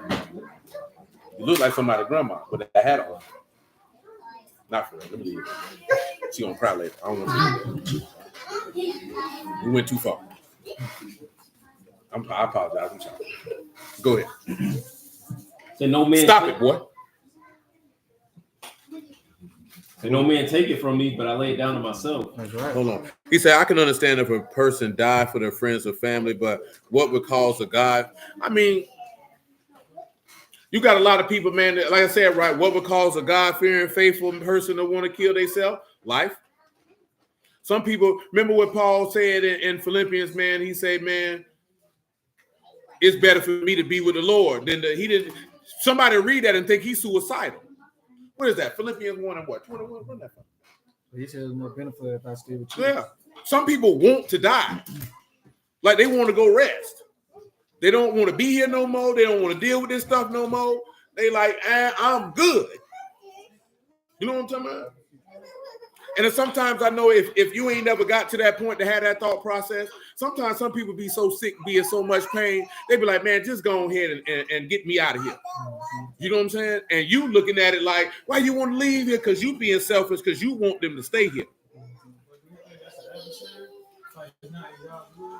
Not necessarily. It's all situational. To be honest with you, I don't think it's a one shoe fit all type of deal. I think it's situational. You know what I'm saying? And I had that thought process with it before I was in the word, just because I know people who done took their life. You know what I'm saying? So some people be sick and the pain that they dealing with is unbearable and they just be ready to go. You know what I'm saying? Like my daddy didn't commit suicide, but that man was ready to go. He got tired of taking the pills he was taking. He got tired of walking around with that heart machine. He was tired of all of that. You know what I'm saying? He was ready to lay it down, take his rest. You know what I'm saying? Those of us who ain't in that position, you looking at it like, no, I don't want you to go. And you neglecting the fact that it hurts this man to breathe. You know what I'm saying? Then you get some people, right, the stuff that they going through in life, they just be like, you know what? I'd rather take my rest. You know what I'm saying? When you ain't really been in that position, you know what I'm saying? Then you know it's different. But suicide in itself is not a cancel out. And that's all I'm really trying to point to. It's not a cancel out. Because Saul was canceled before he did that. Before he did that, he had already been cut off. He had already been tormented with an evil spirit. See, most people will look at, he fell on his own sword, he killed himself. That man was already cut off. He was already cut off. So him committing suicide did not get him cut off. But Saul falling on the sword is the tie-in to John 10 and 18. Read again, sir. I'm trying to catch the comments instead of going at the same time. Okay. Oh, no man takes from me by lay down. I lay it down there. No man took Saul's life. He laid his own life down. Nobody took that from him. But see, it's a controversial conversation because people had their thoughts on it. Because they'll take it and think that you advocating for that. You know what I'm saying? You're not advocating for that. But we have examples of people in the word who did it. And you got an example of a righteous man who did it. And we'll read that in a moment. Yes, ma'am. What you say? Yeah, run that for me. It might be further up. I might have to do it. Come on with it. Philippians 1 and 21. Listen what he say. Say, for to me to live is a Mashiach, and to die is gain. He said to die is gain. But if I live in the flesh, this is the fruit of my labor. Yet what I shall choose, I know not. For I am in a strait betwixt two. That man said he is distressed between the two. What is his distress? This is not a man who's depressed. This is not a man who's sad. None of these things. Listen what he say. Having a desire to depart. Having a desire to what? To depart and to be with Hamashiach, which is far better. He say as far what? Far better. Far what? Better. Far what? Better. What else? Nevertheless, to abide in the flesh more needful for He you. said, but he understood it was more needful for him to be of service to the people at large than to think about his desire to want. Remember, what did Elijah ask for? Take me right now. Go ahead. We'll read that in a second. And having this confidence, I know that I shall abide and continue with you all for your fartherance and joy of faith. That's good. Read Matthew 24 and 13. I know what it say. See, Mother Sharona say her husband fell victim to depression. When you looking at Mashiach say he was exceedingly sorrowful even unto death. So, and even in that situation, he had to have a Malachim strengthen him. This is why he tell you to carry one another's burdens, because you thinking just because somebody in the word don't mean they that strong. You know what I'm saying? We put unrealistic expectations on dust and ashes. You know what I'm saying? Everybody not that strong. It doesn't mean that he was faithless. It don't mean anything. It means that he was human. You know what I'm saying? And sometimes your thoughts can swallow you alive. You know what I'm talking about? To where you get to the point. You got to realize when you die, your brain shut off. Some people would just be wanting their thoughts and everything attached to it to shut off. I'm ready to go lay down. I'm tired of dealing with this. Yeah, this thing difficult out here, man. I only say that for you to have some level of compassion on somebody who may be experiencing that at the time, because maybe you could give them the comfort they need to keep on pushing. But not to necessarily look down on somebody who may have chosen that route unless he was escaping some type of criminal incarceration because he had done some heinous act and now he don't want to accept the consequences for what it is that he's done. You know what I'm talking about? Because some dudes do that. Oh, they finna go to jail, now they want to kill themselves. Or they want to have suicide by cop. If you know what that is. You know what that is. You know what that is? Mm-hmm. Hell no, shit. Nah, it's when you do things purposely for the police to you might run out the house with a gun towards the police knowing that they're going to shoot you. Oh, yes, a lot of children taking their lives. A lot. A whole lot. And I'm talking about 12, 13, 14-year-old range. Those are things, it's certain things, you know what I'm saying? You know my cousin advocate for that type of stuff. It's certain things that you might want to look at, because it's a lot of kids be suicidal, but when you don't know what to look at, you'll overlook it. And then niggas don't take stuff like that seriously until this nigga's dead. You know what I'm saying? So it don't hurt to Joseph said these kids are in the ER constantly for suicidal ideation. My God, today. Because it's coping, it's the ability to cope. But then, like I say, y'all remember what his name was? Dr. Kevorkian. You know, this is a man from the 90s. He was doing a lot of assisted suicides because a lot of people had illnesses and they was like, man, I want to leave here. And he got arrested for helping people do this. Like somebody who got cancer and then it spread throughout their whole body, they don't want to keep living dealing with that. That junk is excruciating. You know what I'm saying? It's just, but we don't ever be thinking about. See, most of us would rather want to go in there and look at a nigga suffering in a hospital bed than to let this person go be at rest. Just so you can say you can still go see them, even though this person is suffering every single solitary day. Child suicide deaths up 62% in the last 15 years. Absolutely. And I've known that for a while. You know what I'm saying? Then, of course, when my cousin died, that junk slapped even harder because now it's somebody you know. But this information been out here for a long time. Like, well, he's just taking themselves out. You know what I'm saying? Because life is difficult. You know what I'm saying? Say the side, absolutely. It's not natural to suffer like that. A lot of these diseases and the things people be going through, man, in ancient time, many people didn't have these problems. Hell, I don't even think cancer as a malignity is older than 200 years old. This ain't something that was in the ancient world that people dealt with on a regular basis. Cancer in your prostate, cancer in your liver, cancer in your colon. Nigga got cancer everywhere. You know what I'm saying? Everybody sick all the time, hurting and all that type of stuff. Man, look here, man, that ain't supposed to be like that. It ain't supposed to be like that. You know what I'm saying? But that's a whole nother conversation. Come on, man. Okay, but he that shall endure unto the end, the same shall be saved. Now, when you look at enduring to the end, give about 3 verses above that. Maybe about verse 7 for a little bit more context. For nation shall rise against nation, and kingdom against kingdom. There shall be famines, pestilences, earthquakes in diverse places. All these the beginning of sorrows. The beginning of what? Of sorrows. What else? Then shall they deliver you up to be afflicted, and shall kill you. You shall be hated of all nations for my name's sake. Then shall many be offended, and shall betray one another, and shall hate one another. And many false prophets shall rise, and shall deceive many. And because iniquity shall abound, the love of many shall wax cold. But he that shall endure unto the end, the same shall be saved. So in this instance, when you're looking at enduring to the end, it's enduring through the persecution and distress that will come on those who are believers of the word. You know what I'm saying? It's not necessarily an all-encompassing enduring life period. As I stated in previous times, not just with this particular matter. Get Romans 12:1. And this particular matter this is why he say carry one another's burdens.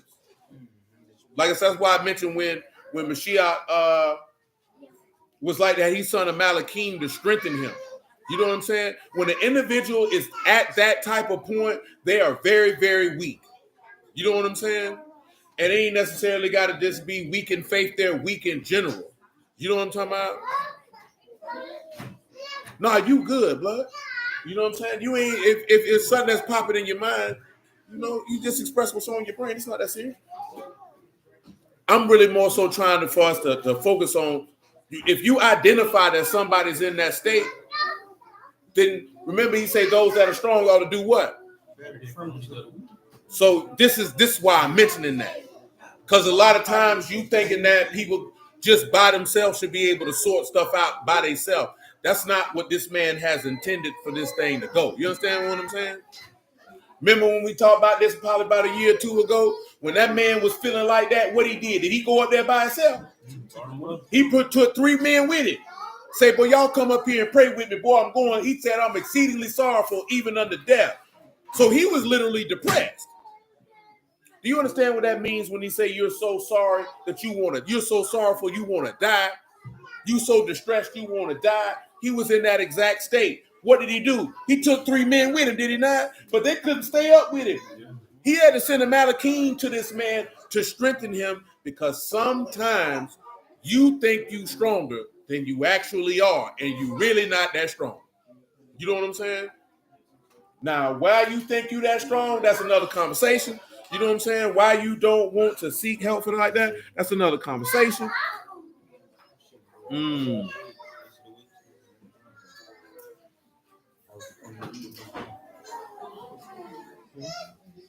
that's good, and it can happen like that. You know what I'm saying? Stuff like happen like that. Like that junk is serious. That stuff is real, real serious, because people need strengthening when they get to that type of point. And if the Lord Himself needed strengthening when He got to that point, then there should be no judgment passed. As forth as when people say judgment passed on you shaffating them, you condemning them for being dust and ashes. Remember what he said? We all subject to what? Man, look at man, you a human being. That's right.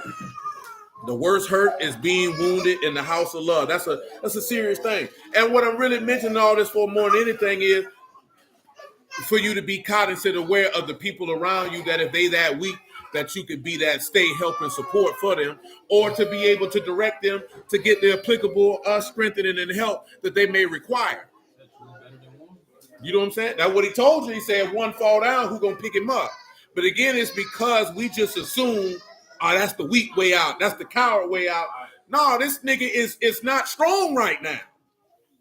You know what I'm saying? Like, what the hell do you expect from everybody? You know what people, and I told y'all this before, you know what people's biggest mistake is? You expecting you from everybody else. Nigga, they not you. And guess what? You think you strong, and it's somebody dealing with way more than you can ever deal to handle, that if you was in the same position as them, you'd probably take your life. When you think you that strong, ain't nobody that strong. You know what I'm talking about? And the Lord will put you in situations just for you to see you ain't that strong. You know what I'm talking about? That you're going to have to lean on him and lean on somebody else. And that's most human beings' problem. You don't want to lean on nobody because you feel like that's a sign of weakness. Obviously, you're already weak. That's why he say my strength is made perfect in what? Weakness.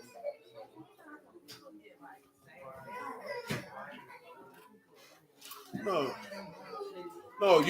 When people get sad, they don't want other people around because then they don't really want to be able to actually face and deal with what they're dealing with. So you like to revert in that shell and wallow in your sorrow. And wallowing in your sorrow is how you put a bullet in your brain.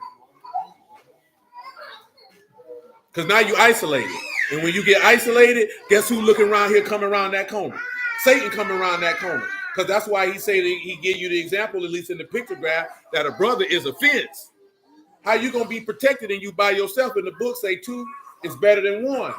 He said when you cold, how you going to get heat? When you fall, who going to pick you up? It's cold out here. Your brother can keep you warm.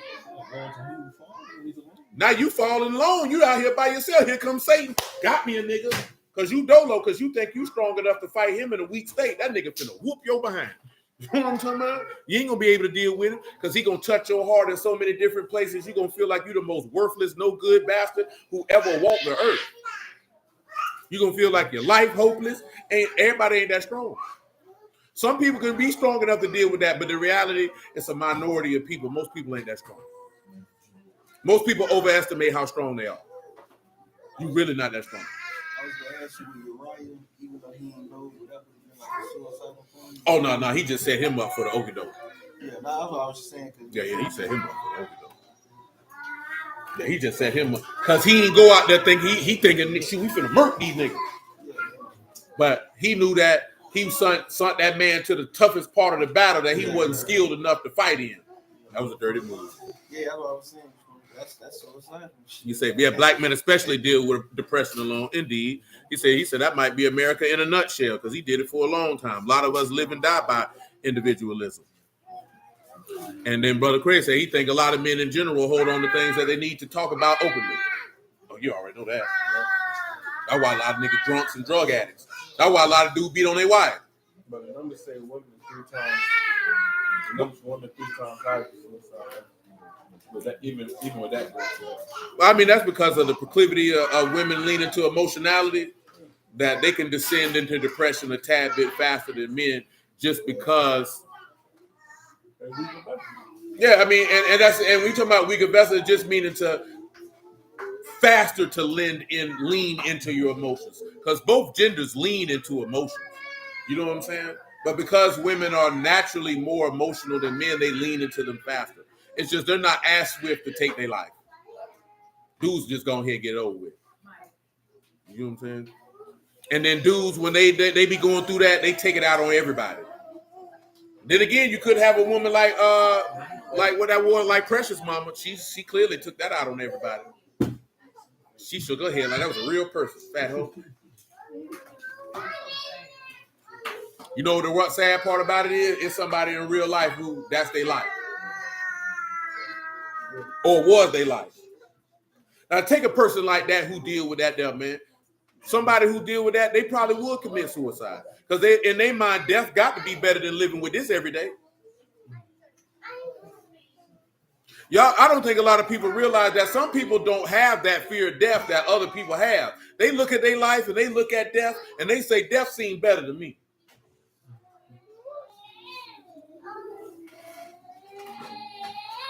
But people don't consider that. You know what I'm saying? You know why we don't consider that? Because of the individualism, the selfishness, and everything else. You really don't have no level of sympathy, empathy, care, comfort, or concern for anything that anybody dealing with. You feel like, nigga, you tough, deal with it. He said, I'm going to show you how I'm going to deal with it. And then you looking at the casket, man, why you do me like this? They didn't do you like nothing. Why you did them like that? Nigga, you didn't give a damn when they were going through it. Now you out here with these fake tears at the funeral. Falling out, talking about you. She should have took me too. Somebody shoot this nigga and throw him in the casket then.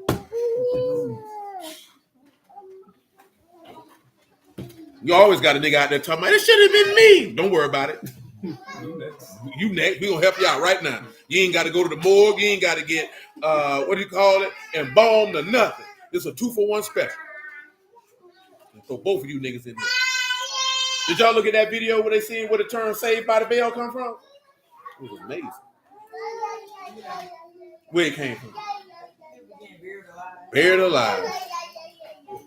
They said the term Saved by the Bell say they would think people in the 1800s would be dead and they would put them in coffins, but these niggas wouldn't be dead. So they put like a bell that the nigga could pull on in the coffin to let niggas know, like, hey, I'm in here. Huh? Nigga might just be in the unresponsive. Nigga thinking this nigga dead. Happens more often than you think. Even now. They saying that's where the term graveyard shift came from, because it was somebody's job to sit out there to listen for the bell.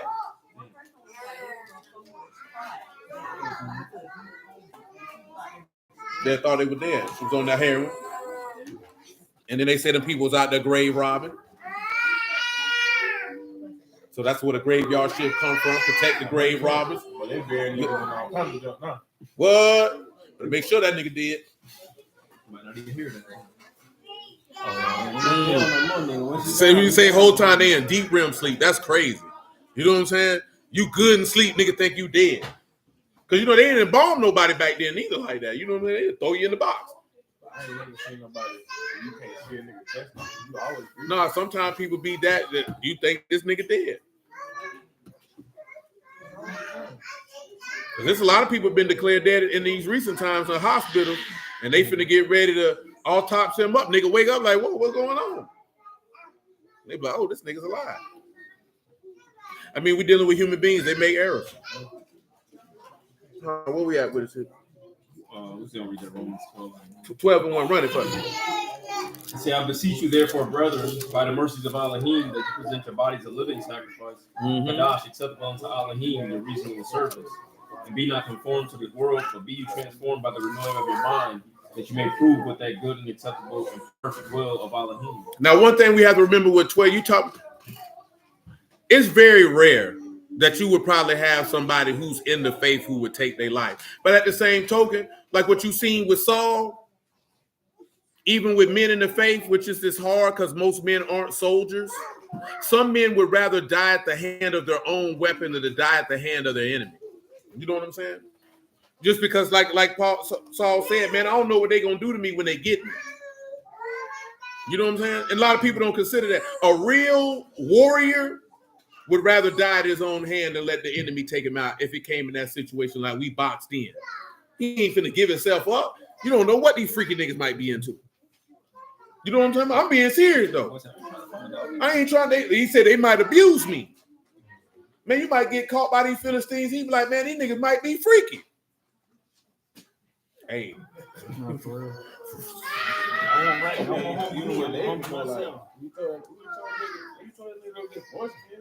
He told David, man, go cut off 200 foreskins and bring them back as a dowry. Don't say none of these dudes alive. You imagine this nigga around here cutting off niggas wee-wee. Think about how that makes niggas look at Aries like, David come with mighty man, pull up and cut up 200 niggas foreskins. and go back. and go home. He go to bag, nigga. Now imagine that you out there on the battlefield and you be like, "What did he just cut off his foreskin?" Why they alive? Why they alive? You know he didn't do it then. He wouldn't touch the body. They different. No, he brought back 200. He told, because Saul told David to do this because he thought this would get David killed in battle. Right. So that means these men were alive. He like this here.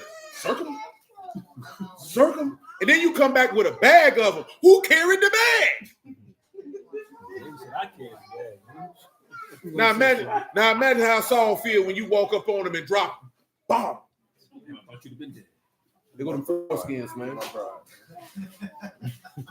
Talking about it. Give me Galatians 1:16. Real glizzy, man. Make it 12. Just let me know when you get to 16. That's why they called him a bloody man. That man was a killer. So much. But sit on the throne is still. Amen, bro. Hey, and that's a beautiful thing too, Marvin, man. Yeah, nobody now only people who actually been. I mean, because come on, none of us have been in a war. You know what I'm saying? These are not tangible things you thinking about. You know what I'm saying? But if somebody who been in a war, they don't want to get caught by the enemy, man. They like to say them Viet Cong niggas might do something to me. Them niggas, man, and when I say that, man, they might take you to like they took them people to the POW camp and torture them people. You know what I'm saying? I'd rather be dead. Man, Brother Marvin, man, he say grateful for being in good company with loving, faithful friends and family, and may our Elohim continue to keep us covered in his ruach. And that's real deal, man. I'm telling you, man, it's real out here. And you can't never forget that. It's real out here. And again, this is not an advocating for people taking their life. It's just a simple fact of you can't read in the text. If you do that, you automatically condemn. Let me get that Catholic doctrine for you.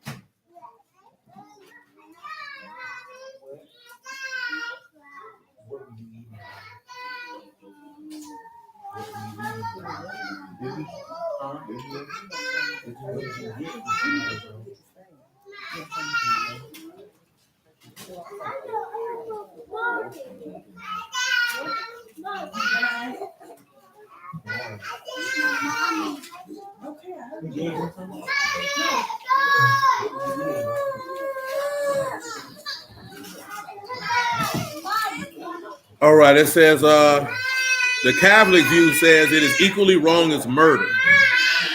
Such an action on the part of a person is considered as a rejection of God's sovereignty and loving plan.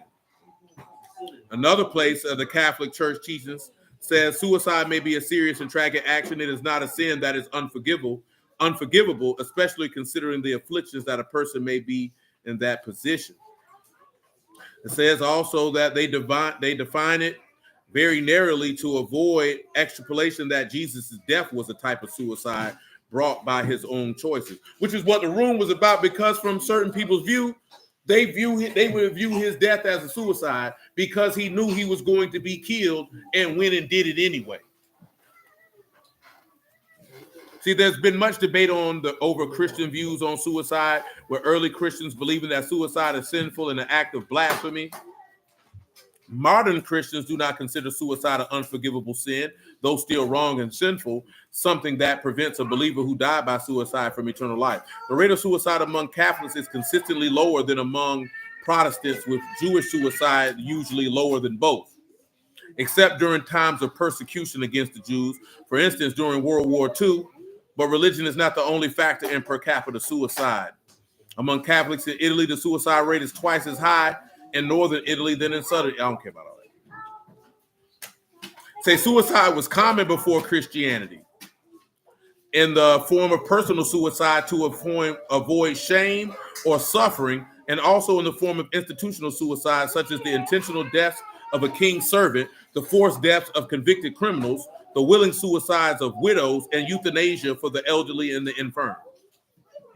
The Donatists, an early Christian sect, contained a fanatical group called the Circumcellians, who would attack strangers on the street and attain supposed martyrdom.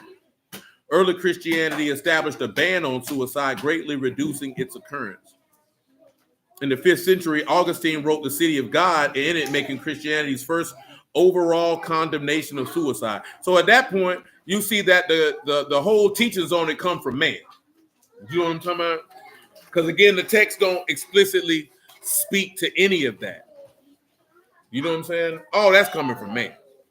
Word-wise, as it really wasn't something common that you even read about. You did? But let's come over here and look at Samson.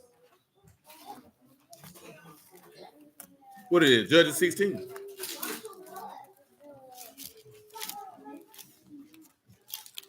And we can look at what his name is, Judas, because we mentioned him. But these three people that we could think of off the top of our head who did it. And do you, Civic, you want to look at the foreskins? David and the foreskins? Brought it up. I ain't bring it up. I kept it down. Kept it down from coming around. I'm just 16 and 23, man. Judge. No, because I know it's a sensitive topic. And some things have nuance and some things have layers, and you can't look at it according to your personal feelings, or because you have to ask yourself, where did your view on suicide come from? Is it a view that you developed over time? Is it through interaction with people who committed it? Is it a view based on the thoughts and concerns of what other people have said about it? You know what I'm talking about? Like, do you know people who, how many of y'all know somebody who done that? You know somebody who done that?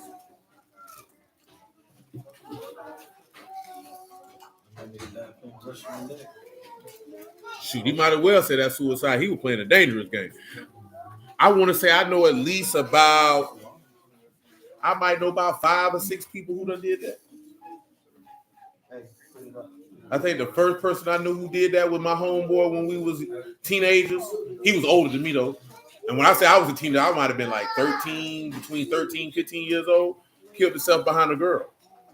This girl left. From my school that did it. Dejan, you Kendall Hall. Yeah, bro. It's an old lady left and he couldn't deal with it. Said suicide by cop. What? One guy, a couple years ago, went out there, leaving the gun around, police shot him. Yeah. This was in the early 90s when bro did this here. I know a few other people who done did it. You know what I'm saying? You know, just, multitude of different reasons for all of them. You know what I'm saying? Brother Craig said he know a couple people did it. And when you look at them people's circumstances and you take yourself out of it, because that's what people want to say, that's the coward's way out. Coward just means fear of confrontation. If these niggas were willing to die, they had confronted everything they were dealing with. I can guarantee you that. They didn't run away. You don't commit suicide by running away from what you're dealing with. You've been confronted for a very long time and you're tired of dealing with it. Or you just didn't know how to beat it. One of the two. I mean, you working up every day confronting. Confronting it. Straight up, because you're looking at it head on. You don't kill yourself and you're running from confrontation because you ain't got to look at it to want to die. But again, that's one of the common misconceptions as it pertains to that. Because there ain't no, he's not confronting it. He's been confronting it for 2-3 years. That's what we were talking about this other day. People be talking about going to therapy. And therapy is cool. But you don't want to go to no therapist who got you talking about sad stuff every day for 3-4 years. Because that's how Robin Williams killed himself. Clearly going to this therapist, he talking about sad stuff every day. Shoot, I killed myself too. Yeah, I'm talking about, man, come on, every time I come in here, it's always something sad. How am I going to be happy? Now, let's talk about how your father molested you. We've been talking about that for a year. We haven't figured that out yet? Now, this is dead serious, though. Imagine if that happened to you and every time you go in there, they opening that back up for you. And you steady talking about it. You ain't never going to leave from that point. You always going to be on August the 12th, 1967. You know what I'm talking about?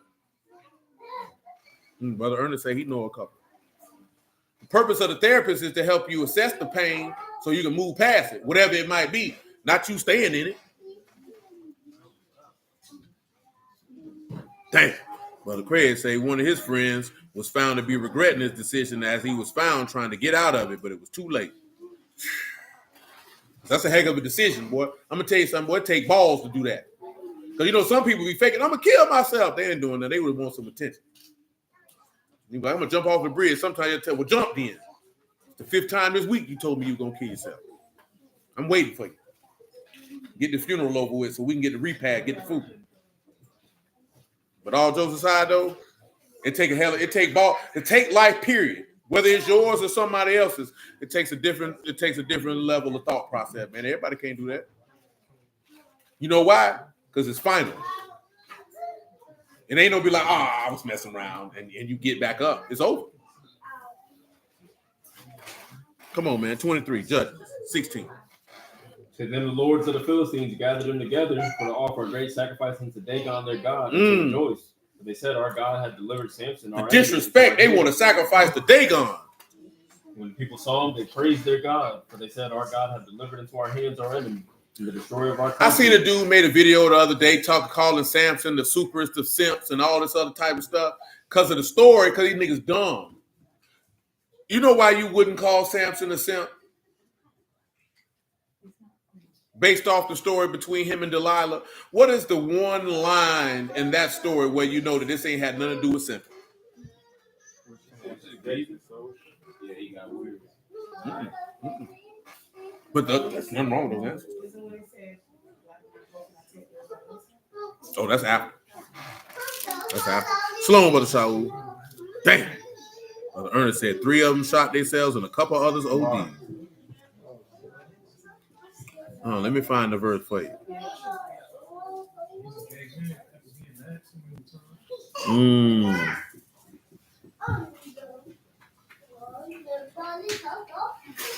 Come on, get verse 1 for him. Same chapter. They then went Samson to Gaza and saw there a harlot. A harlot? He went in unto her, and it was told the Gazites, saying, Samson has come here, and they compassed in and laid wait for him all night in the gate of the city, and were quiet all the night, saying, in the morning, when it is day, we shall kill him. Samson lay till midnight and arose at midnight and took the doors of the gate of the city. The 2 posts? And went away with them. And where he put him at? Bar and all, and put upon his shoulders. Look like he couching down between 2 birds, ain't it? And carried them up to the top of a hill before Hebron. And it came to pass afterward that he loved a woman in the valley of Sorek, whose name Delilah.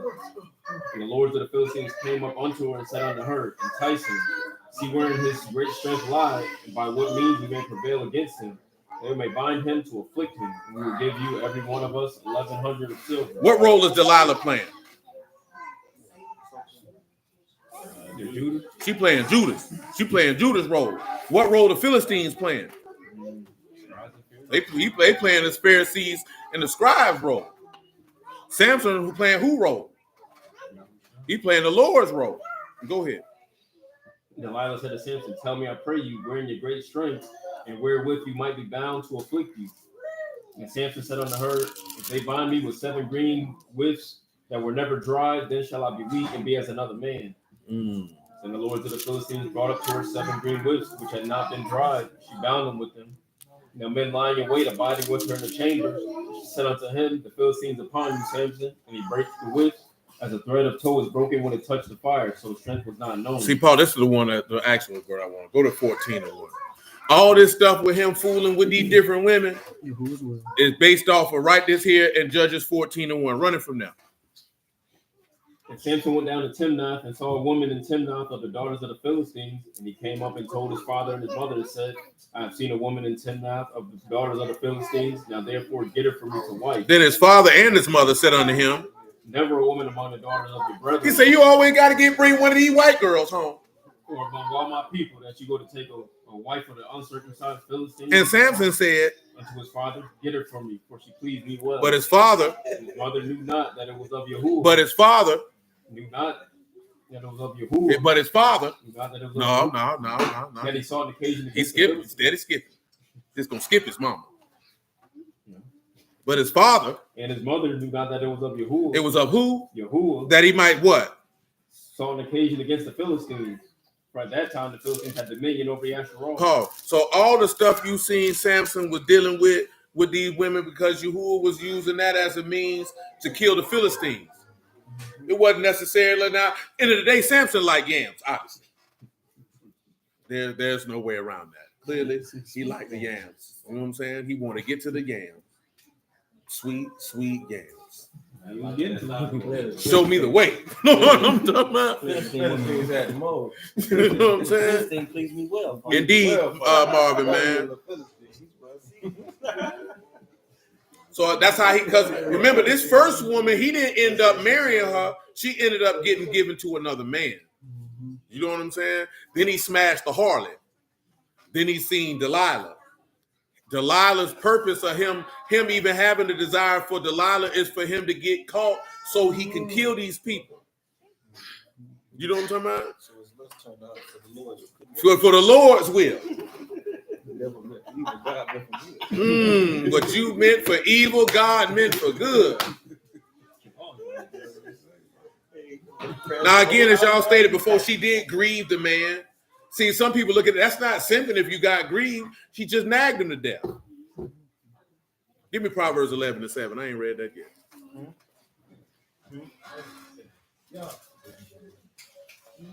It say, when a wicked man die, his expectation shall perish, and the hope of unjust perish. Now, I will say this here on a natural level. That's it. If you ain't learned nothing, learn to keep your wee-wee in check. You know what I'm talking about? Wee-wee get you in trouble. Have you fooled up with the wrong type of person? That's what he was just talking about in the room. Y'all know that ISUPK chick that be going around talking about them boys all the time. I guess she had another room she was going in. They told her they had done gave. She had called it STD. Somebody, she gave me an STD, but he had other wives. Him and his other wives ain't had an STD.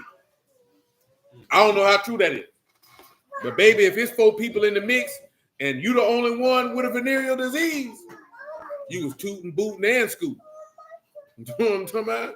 But guess what though? You know where he found his problem at? Man, yeah, man, you know, sometimes these dudes might want 2-3 women, boy.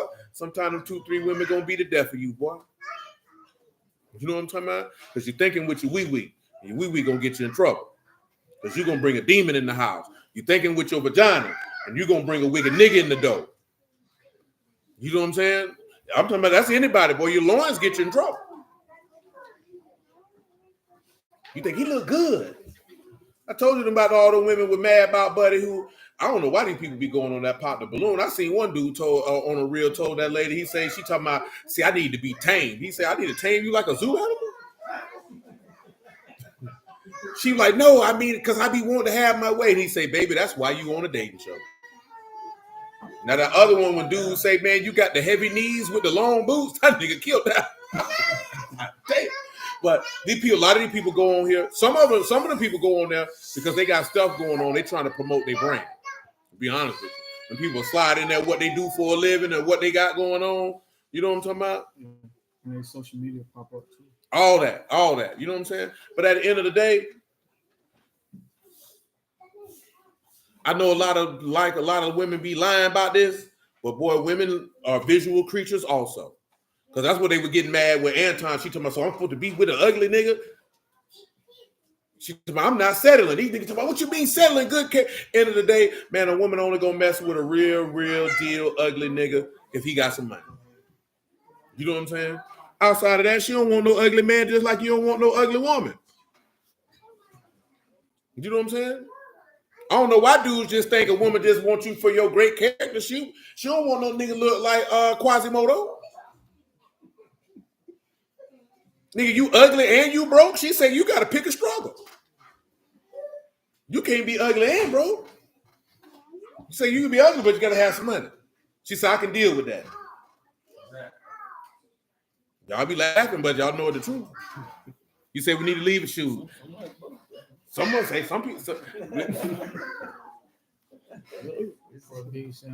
Ugly, however. Yeah, but see, Biggie had personality to win. And he has money. And you know how we know this the fact? Because his first baby mama was not as attractive as the women he was getting after he got some money. I mean, we all know this. Like people act like you don't know that. People act like women just like this. Oh, I just want to be with great character. She want him to be handsome too. She don't want to let somebody look like her. You know what I'm saying? butt cheeks with eyes.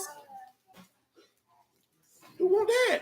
Even in the beginning of the book, said the women were fair. Women were fair, nice to look upon. You know, this is what it is. I've been talking about the reality of human beings because people try to act like women don't want. They mad because this woman. But he's a good man, but she don't like him though. You think because you got a good job and all this type of stuff, that's supposed to make her like you? When she looks at you and she's repulsed, she's like, "Oh no, that ain't gonna do it for me." But he's a good man, but she don't like him. And the reason why I'm mentioning that because dudes are trying to convince women or men to accept women who don't like them because he's got a good job, because he's a good man, but she don't like you though.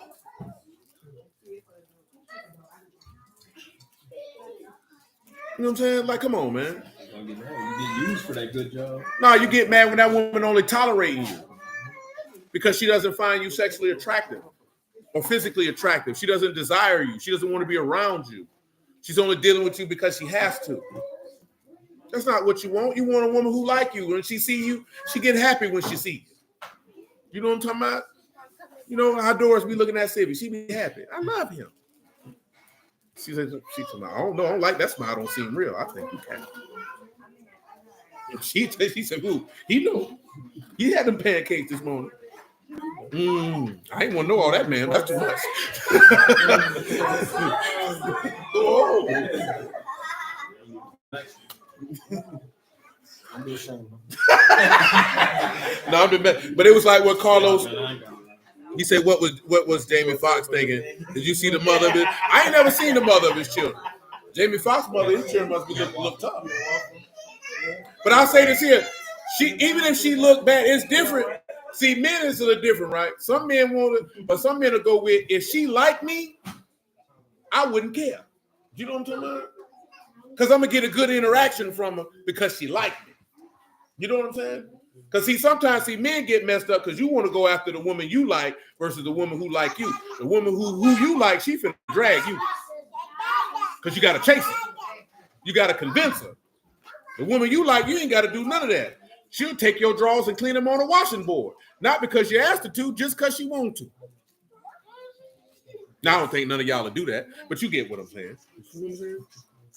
When she like this lady said, I'll never cook for no man. Yeah, because you must don't like them. I ain't never met, because dude was like how these men get with women and then ask them to cook for them, but don't never buy the groceries. And all these women like, yeah. I said, but all y'all lying. Because if you like this nigga, you going to cook for him anyway.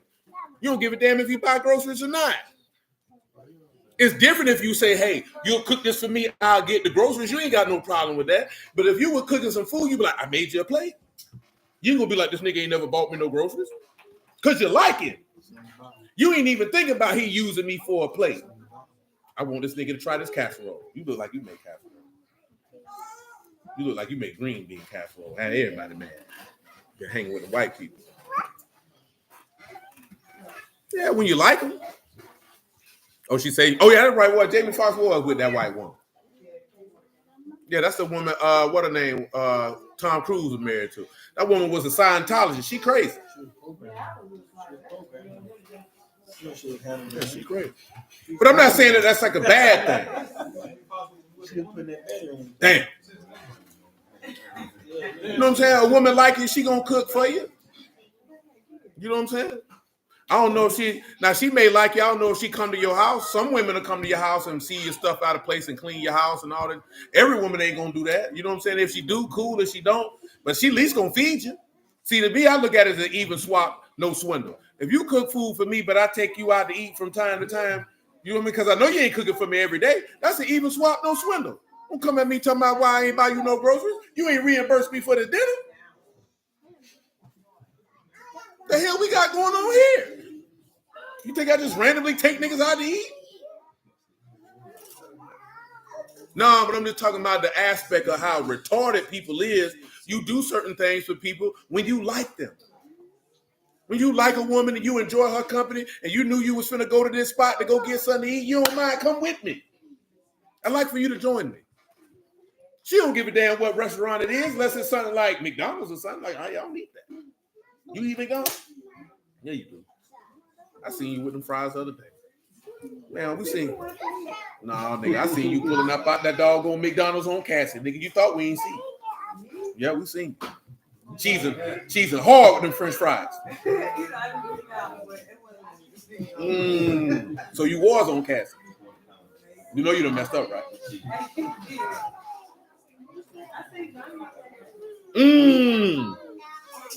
But you were doing on Cassie, what?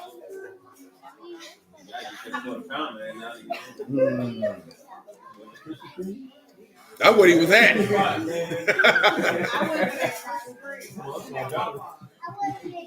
What you doing way on my side of town? You don't live over here? You get a what donut? You get a Wawa donut? Well, that's crazy. I'm in Wawa. I see it. I got a donut at the gate. I got a donut at the gate.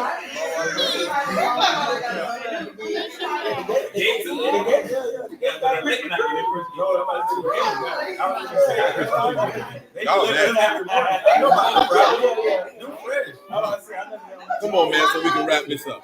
So what? You said, don't you get a glizzy? I'm gonna eat hot dogs nowhere. Nigga, I don't buy hot dogs from anybody's establishment. I don't eat Frankfurters. You think about yourself. No, I don't eat hot dogs. Too hard. I ain't no glizzy gobbler. That's y'all niggas. I don't eat no hot dogs, man. See, we only get one thing from the gate. Turkey sandwich. Maybe some Mentos. That's it. Maybe some. Ain't no maybe. Ain't no maybe. I don't buy turkey sandwich from nowhere but gate. That's it. I wouldn't give a damn what Wawa was. I ain't buying nothing out of Wawa, man. I just like that sandwich. Wawa sandwiches is trash. Them sandwiches in the freezer case? No, you gotta get you fresh. You gotta get you fresh made from the back, man. Wawa make it fresh. You gotta put it. You gotta No. put it for the frozen thing. Yeah, I'm talking about the sandwich. Wawa don't have no market. No, I'm talking about say frozen mean the prepackaged sandwiches, man. So you eat them cold? I think it was grabbing. Grab and go. Gotta go to the shell, man. The Davis. I don't know.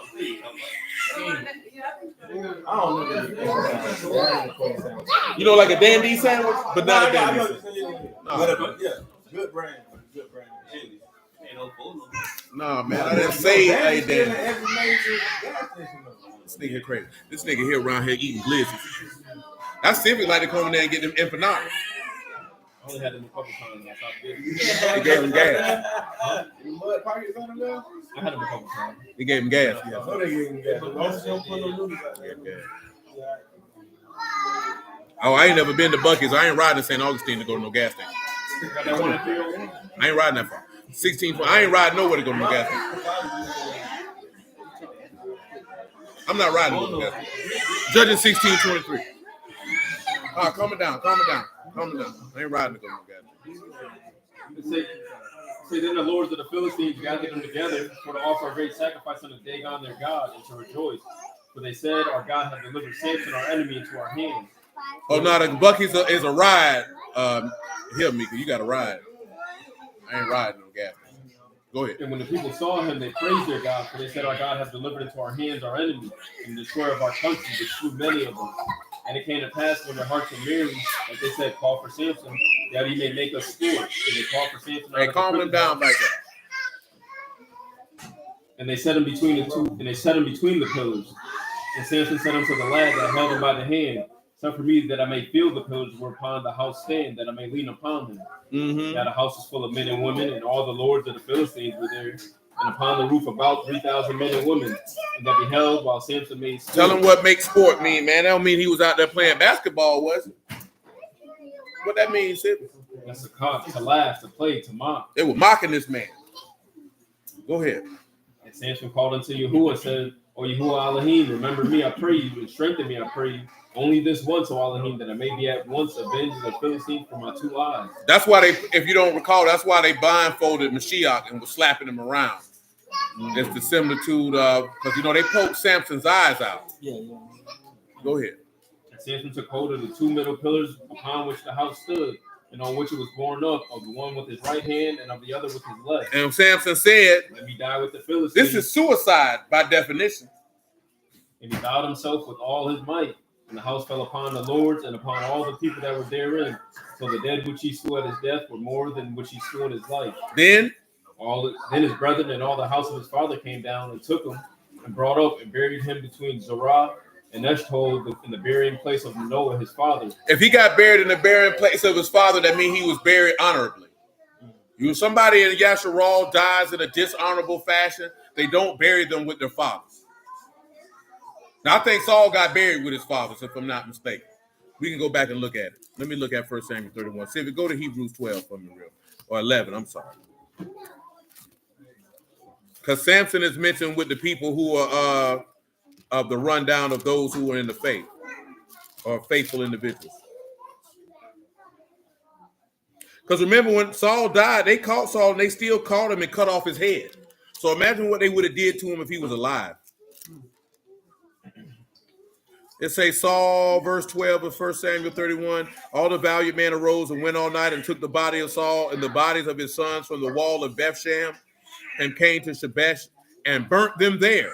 And they took their bones and buried them under a tree at Jabesh and fasted 7 days. You know what I'm saying? Now, imagine that, right? They took this man's body and beheaded it. Imagine what they would have did to him if he was alive. Because remember, he said he didn't want to be abused. Because I'm going to tell you something, and give thanks that you ain't never been to war, but there are some very, very disturbing things that happen during wars. And why you wonder why these men come back and they be alcoholics and drug addicts and their mind don't be right because they done seen and did some things that you could never imagine. You know what I'm saying? Like straight up and down. The Philistines that burnt them out. Mm-hmm. Well, no, that might have been bruised. I ain't really look at it. Look at verse 11 and 30. It said, by faith, the walls of Jericho fell down after they were compassed about 7 days. By faith, the harlot Rahab perished not with them that believed not, when she had received the spies of Shalom. What more shall I say? For the time would fail me to tell of Gideon and Barak and Samson and Jephthah and David also and Samuel and of the prophets. Now, Samson took his life, didn't he? But that he's got a memorial of those who are considered faithful. You know what I'm saying? Because he did basically what we were talking about them kamikaze pilots did. They were willing to sacrifice their life to take out their enemy. So like when you see the Lord say, greater love have no man of this, that. See, it's not suicide in the instance of how you would look at suicide, but he was told to go die and he said, I'll do it. You know what I'm saying? I'll go do that. From a natural standpoint, looking at it, I can see how somebody would say that's suicidal. Because that's a suicide mission. You know the mission is not complete till you die. You have to die to complete the mission. By definition, at least in war, that's a suicide mission. Because you're going into it with the explicit purpose of dying, even though you didn't literally take your own life yourself. But see how people try to play that is make that into a negative. It's just like a suicide bomber. A suicide bomber did the same thing Samson did. I deem these people to be my enemies. I will blow myself up to take out my enemies. Well, the Lord was willing to offer his life to take out your enemy, which is death. That's how strong of a warrior he was. That's just where it get lost in translation. You know what I'm saying? Because people see the suicide, they get triggered. You know what I'm saying? No, he didn't commit suicide because he didn't kill himself directly. But he came in with the intent purpose of dying. That was his objective. Remember when Peter upped the fire, what he told him? He said, man, those that live by the sword going what? He said, man, I can call on my father for what? Yeah. He said, how else would the scriptures be fulfilled? He know he had to die. You got to remember, before he started, he telling him how he got to suffer all these things and die. The average man is not going. That, by definition, in as military campaigns is concerned, that's a suicide mission. That is a mission that he know he not coming out alive in on the back end. Only reason he knew he was coming out alive, Psalm 16 and 8. See, this is the difference. That's why we read that with Jacob. It wasn't possible for him to hold him. We still ain't even read about them foreskins. We ain't read about putting the hand under the thigh yet. And we had 2.5 hours. My God, today. I have set Yahuwah always before me, because at my right hand I shall not be moved. That's right. Therefore my heart is glad, my esteem rejoiced, my flesh also shall rest in hope. For you will not leave my soul in hell. You won't leave my soul in well? In hell. That's why the man was willing to go do that. And you will not. Neither will you suffer your Kadash want to see corruption. Son just said he ain't called Yahuwah of hosts for nothing. That's Yahuwah Sabaoth. That's the Yahuwah of the army. You know what I'm saying? So he literally went into battle, but he wasn't going into battle. Remember, he said the weapons of our warfare are not carnal. So he was willing to go into battle, but he wasn't fighting a flesh and blood enemy. You know what I'm saying? But he knew to defeat that enemy, he was going to have to die. So by strict definition, if you want to look at suicide, that's what he did. Because that was a suicide mission. If I give you a mission and the mission says in order for you to complete it, you got to die, how would you describe it? Because if you're a kamikaze pilot, the mission is you fly your plane into this warship and we putting extra gas and bombs on them. So the intent on this mission, you're not supposed to come out of this alive. The difference why Yahushua was willing to do that, because he knew his father. He said, I lay my life down and I what? Pick it back up.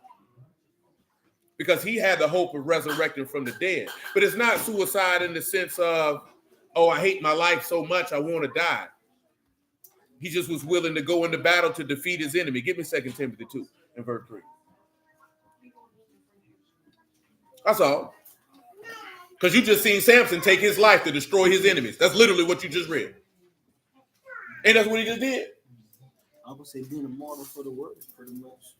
Yeah, so I mean, sometimes that's what has to happen. And it says Samson killed more people in his death than he did when he was alive. And guess what happened to the children of Yasharal after Samson killed all them people? They was delivered. Not like Buddy was delivered. They weren't delivered. They were delivered. Got up out of there under their rule and authority. 2 Timothy 2, verse 3. Say, though therefore endure hardness as a good soldier of Yahushua HaMashiach, no man that war entangle himself with the affairs of life, that he may please him who have chosen him to be a soldier. And that's a serious deal. Give me Romans 5 and 6.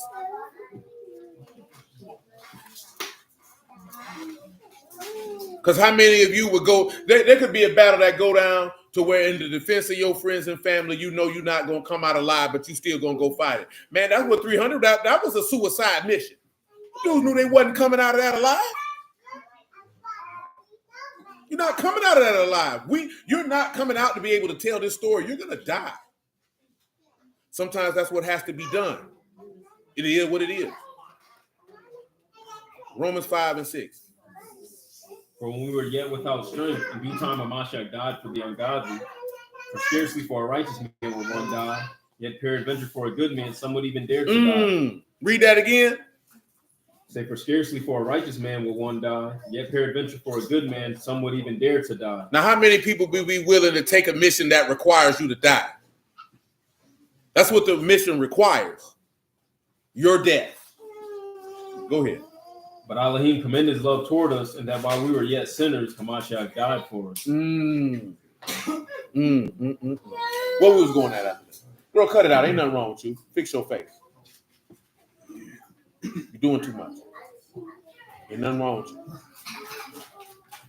Put a smile on your face. Untuck your lip. Fix your face.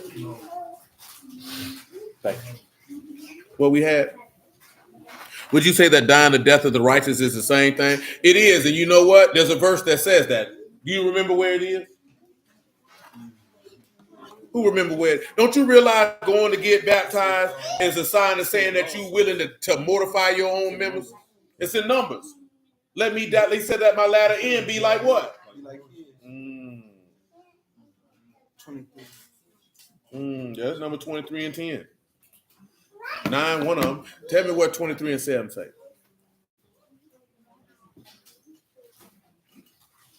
And he took up his parable and said, Balak, the king of Moab, have brought me from Aram out of the mountains of the east. Come curse me, Jacob, and come defy Yasharal. How shall I curse whom Elohim have not cursed? Or how shall I defy whom Yahuwah have not defied? Listen. From the top of the rocks I see him, from the hills I behold him. Lo, the people shall dwell alone, and shall not be reckoned among the nations. Who can count the dust of Jacob, and the number of the fourth of Yasharal? Listen. Let me die the death of the righteous. Let me die the death of the who? Of the righteous. Let me die the death of the who? The righteous. And let my latter end be like his. The death of the righteous, he laid his life down willingly. He sacrificed his life, which is what a lot of suicide missions is in a war. I'm talking about strictly war. You're sacrificing your life. He was in a war against sin and death, and he sacrificed his life. And he said, you got to be willing to die the death of the righteous. That's why you get buried with him in baptism, because you have to be willing to sacrifice your life. In this instance, you're not sacrificing your literal life. You're sacrificing all your wants and desires and lusts that are contrary to the perfect will of God and putting them to death so that you can live under God like he did. See, he had hope he would resurrect from the dead. Your hope is that you live under God by the Ruach after you have been willing to make that sacrifice. Many people are not willing to make that sacrifice. For lack of a better term, word-wise, you have to be suicidal because you have to be willing to put yourself to death. You have to be willing to put your flesh to death. You have to be willing to put the love for the world to death. And you have to be able to put your desires to death intentionally. You know what I'm saying? And we talk about it all the time. The man told you to take up your stake daily and follow him and die daily. He tell you to mortify your members. That means you putting it to death. So you literally, that is what you're doing. It's just a different connotation. You know what I'm saying? I'm gonna say because we always look at it from a negative aspect because of the finality of death. You know what I'm saying? But again, it's not. Did he say if you die like this, or if he say if you die in your what? John 8:28. Look at what he said.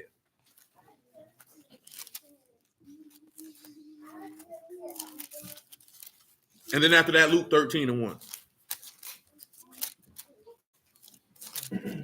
Then said Yahushua to them, when you have lifted up the Son of Man, then shall you know that I am. Listen. And I do nothing of myself, but as my Abba hath taught me, I speak these things. What else he say? He that sent me is with me. The Abba have not left me alone. I might have to back you up to 22. John 8:22.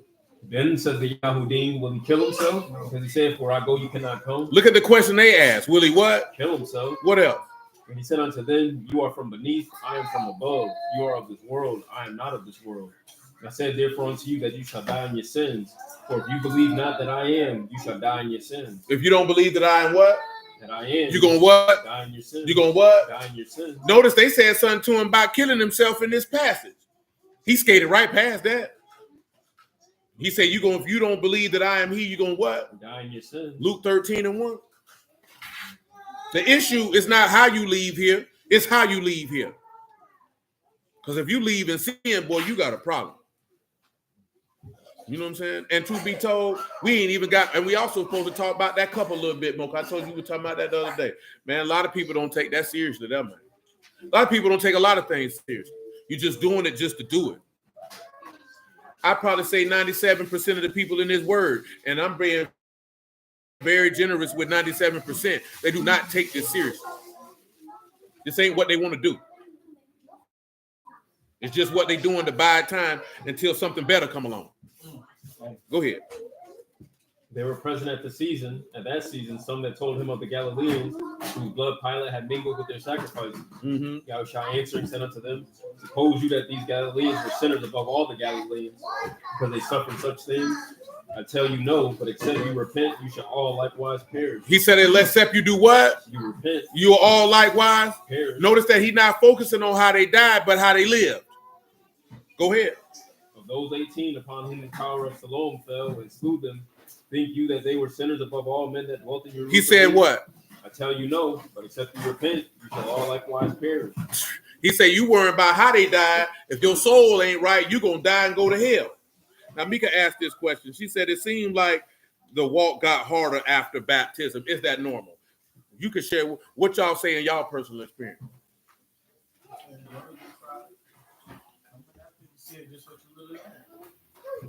Sometimes what people might perceive to be harder is what we started at when we started talking about buying of the testimony. Is now that you start to go through the furnace of affliction for the purpose of perfection, and you thinking it's just random stuff happening to you. But hey, man, that man say he got to try to harden the reins. He got to get that stuff up out of there. You know, you got to get cleaned up. Because truth be told, I don't think it's an after baptism, before baptism, or anything that get more difficult. It's just the fact that your faith has to be tried and perfected. That's why I say the trying of your faith is more. Well, get it for him, man. 1 Peter chapter 1, man, verse 5. I let Peter take it. No, indeed. I think a lot of times though, when you're dealing with a lot of things, it'll seem to be magnified in your mind.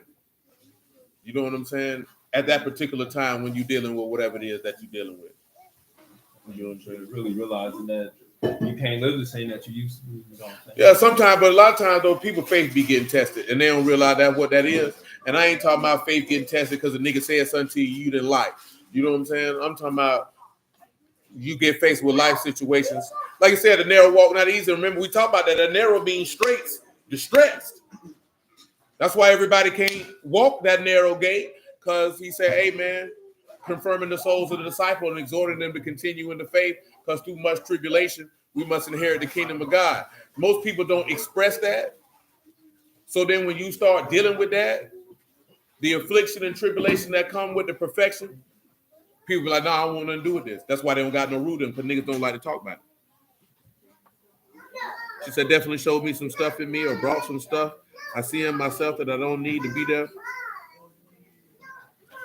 Now, I'll probably say, you feel like you've been going through the furnace your whole life. Now, what you were going through is dealing with wicked niggas. You know what I'm talking about? That wasn't for your good. You know what I'm saying? When you start going through the furnace with the Lord, that's for your good. Stuff come up with really, you got force you to lean on your. Yeah, I mean, your faith get tested. Let's see if you believe me or not. You know what I'm saying? Some dude, because everybody think you get tested with holidays in your loins. Man, ain't testing you with no vagina and no coochie. No, that's childhood stuff wouldn't count because that's not a Yahuwah. A wicked nigga doing stuff to you, that's not a Yahuwah. That's just a wicked nigga. You know what I'm saying? If your people were beating on you, cussing you out, or doing this, that, there, and the third, oh, that's not the furnace of affliction. That's just you had the misfortune of being in the company of wicked people. Because when Yahuwah, remember that's what he tell you in Hebrews 12, to not despise the chastening, because that chastening is for your profit, because you get exercised the fruits of righteousness by all those who were exercised thereby. You know what I'm saying? Like, yeah, anything that's going to come for Yahuwah is going to be for perfecting purposes. That stuff them niggas had going on, them niggas wicked as hell. So I can say that after immersion, more trials came. The situation they had, that job was like 5 days later. Yeah, for sure.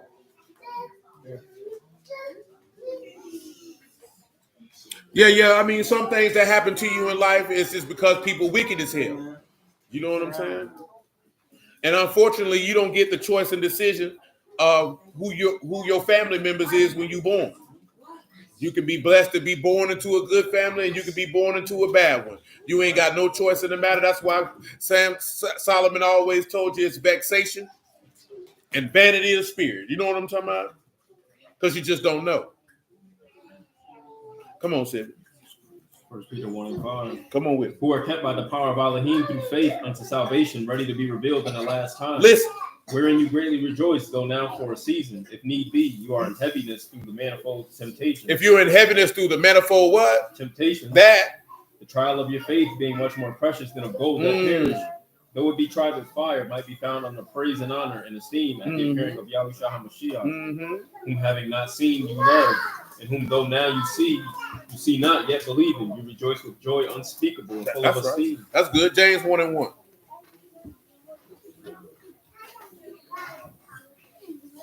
James, a servant of Elohim and of the Lord Yahushua HaMashiach. Indeed. 12 tribes which are scattered abroad, greeting. My brethren, count it all joy when you fall into diverse temptations. Count it all joy when you fall into diverse temptations. Knowing that the trying of your faith work patience. The trying of your faith work what? Patience. Work what? Patience. And let patience have a what? Have perfect work. Have a perfect what? Work. What else? That you may be perfect and entire. That you might be perfect and entire, wanting nothing. Now he said the trying of your faith work what? Patience. Well, give him Romans 5:1 on the house then. I have to give you the abridged version of examples from this Romans 5 about what he finna read. Listen to it. Therefore, being justified by faith. See, we just heard a dude telling people you ain't got to get baptized. You getting baptized is because somebody wants you in their church. That nigga a jackass. But nevertheless, though, when you been seeking to be made, you being made righteous by your faith, we have what? Say by faith, we have shalom with Elohim through our Lord, Yahushua HaMashiach. By whom also we have access by faith into this grace wherein we stand. And rejoice. And hope of the esteem of and Elohim. not only but we esteem in tribulation. We esteem in what? Tribulation. We esteem in what? Tribulation. Also knowing that tribulation work what? Patience. That's what he just said, right? You can see that with Joseph. You're right. You can see that with Moses. You can see that with David. That the sufferings that they had worked patience. What is that patience? The ability to wait on Yahuwah. And what patience bring about, Civic? Experience. That means they got to experience God through the patience of waiting on it. And what experience brought? Hope. That means they had batak, they had an expectation of reward according to what he had promised by his word. And what hope brings? Hope make not ashamed. He said, he that believe on him shall not be what? Ashamed. Because the love of Elohim is shed abroad in our hearts by the Ruach HaKadosh, which is given unto us. That's what you have to remember when you're going through tribulations, because if you hold on, hope don't make ashamed. Ain't nobody who ever trusted in God, he left ashamed. He might have been ashamed in the eyesight of man, but who gives a damn what man think? Most men are stupid anyway. You know what I'm talking about? Come on back to Matthew 27 with it, man. I did want to get this other atheist point this evening. I just have to make it fast. Come on, 27:1. So when the morning was come, all the chief priests and elders of the people took counsel against Yahushua to put him to death. When they had bound him, they led away and delivered him to Pontius Pilate, the governor. Then Judas, which had betrayed him, when he saw that he was condemned. Saw that he was what? Condemned. What'd he do? Repented himself. See, some people say, Judas repented. Just because you repented don't mean you forgive it. You can repent, that don't mean you forgive it. When I say forgiven, meaning that he gonna put the sin away. See, like when Ahab repented, he said, I ain't gonna kill your son, but I'm gonna still kill you. He made the punishment a little lesser. And all that means is he just regretted. That's just means regret. He regretted it. It's too late to regret it now, nigga. You done did it. It says to care afterwards. You care afterwards. You should have cared before. That's all that means. Hey. You know, a lot of niggas don't care about what they did. They care they got caught. You got a lot of niggas like, I ain't mean to cheat on you, baby. I'm sorry. You wasn't sorry until I caught you with your meat in your hand. You would have kept stroking. Oh, Clarence Carter. We had to do that for Civic. That's the song. East, what? To the west, to the girl who I like the best. I be stroking. That's what I be doing. That's what a golf player. I be stroking. Did you get your verse? Come on with it, man. Then the chief priest took the silver pieces and said, it is not lawful. Verse 4. Saying, I have sinned and that I have betrayed the innocent blood. And He did betray what? The innocent blood. He is an abomination before God. And they said, what is that to us? See you to Woo! And he cast. Woo! Hold on, boy. Woo! What that got to do with me? Sucker nigga, you did it. But guess what? You the one asked me to do it. They said, you deal with him. That's how the devil worked, though. Remember, Matthew 26, they came to, I think Judas came to them. I apologize. Yeah, Judas went to them. He went to them. So you went, they didn't even ask you to do this, nigga. You volunteered to be a rat. Then got the bread. They said, what's that in us, whole nigga? Shoot, we paid you for the service, nigga. Appreciate you. And we get the money back. This is a daily double. And they'd have been street niggas. They'd have kept the money for themselves. Go ahead. And he cast down the pieces of silver in the temple and departed and went and hanged himself. When and what? Hanged himself. You think Judas' problem was that he hung himself or the fact that he betrayed the Lord? Betrayed the innocent blood? betrayed the innocent blood. He had a bigger problem. Let's look at this other contradiction they say.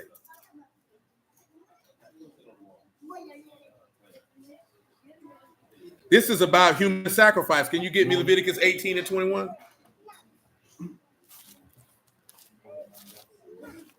Saying you get around, man. Yeah, man. You move too fast, man. Slow down. Yeah. Right.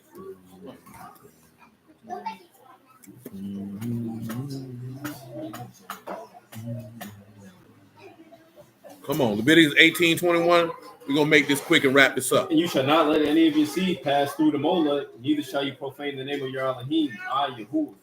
Now, they say that this is a contradiction for human sacrifice. Judges 11 and 29.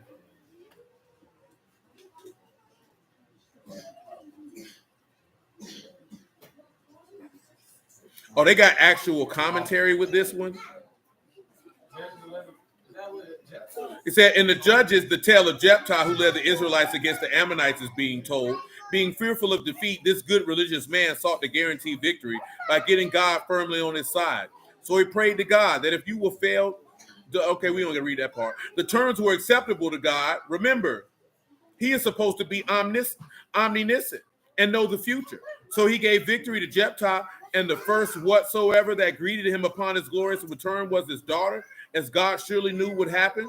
If God is God, true to his vow, the general made a human sacrifice of his only child to God. Now let's see how stupid they is, and the rest of these Israelites who be around here telling people that this man sacrificed his daughter like the jackasses they is. Go ahead, man.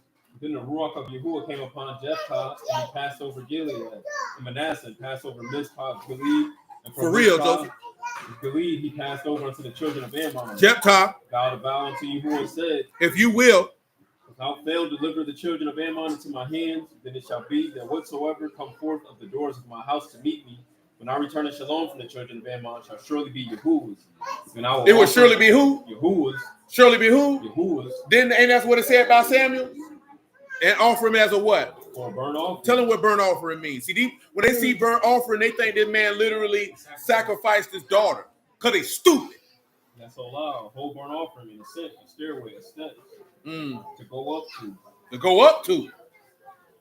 So when you look at burnt offering here, it could also mean that she go up to. Who's she going up to if he just says, surely there'll be who's? Yahuwah's. My God, today. Come on, man. One of the definitions it said acceptance.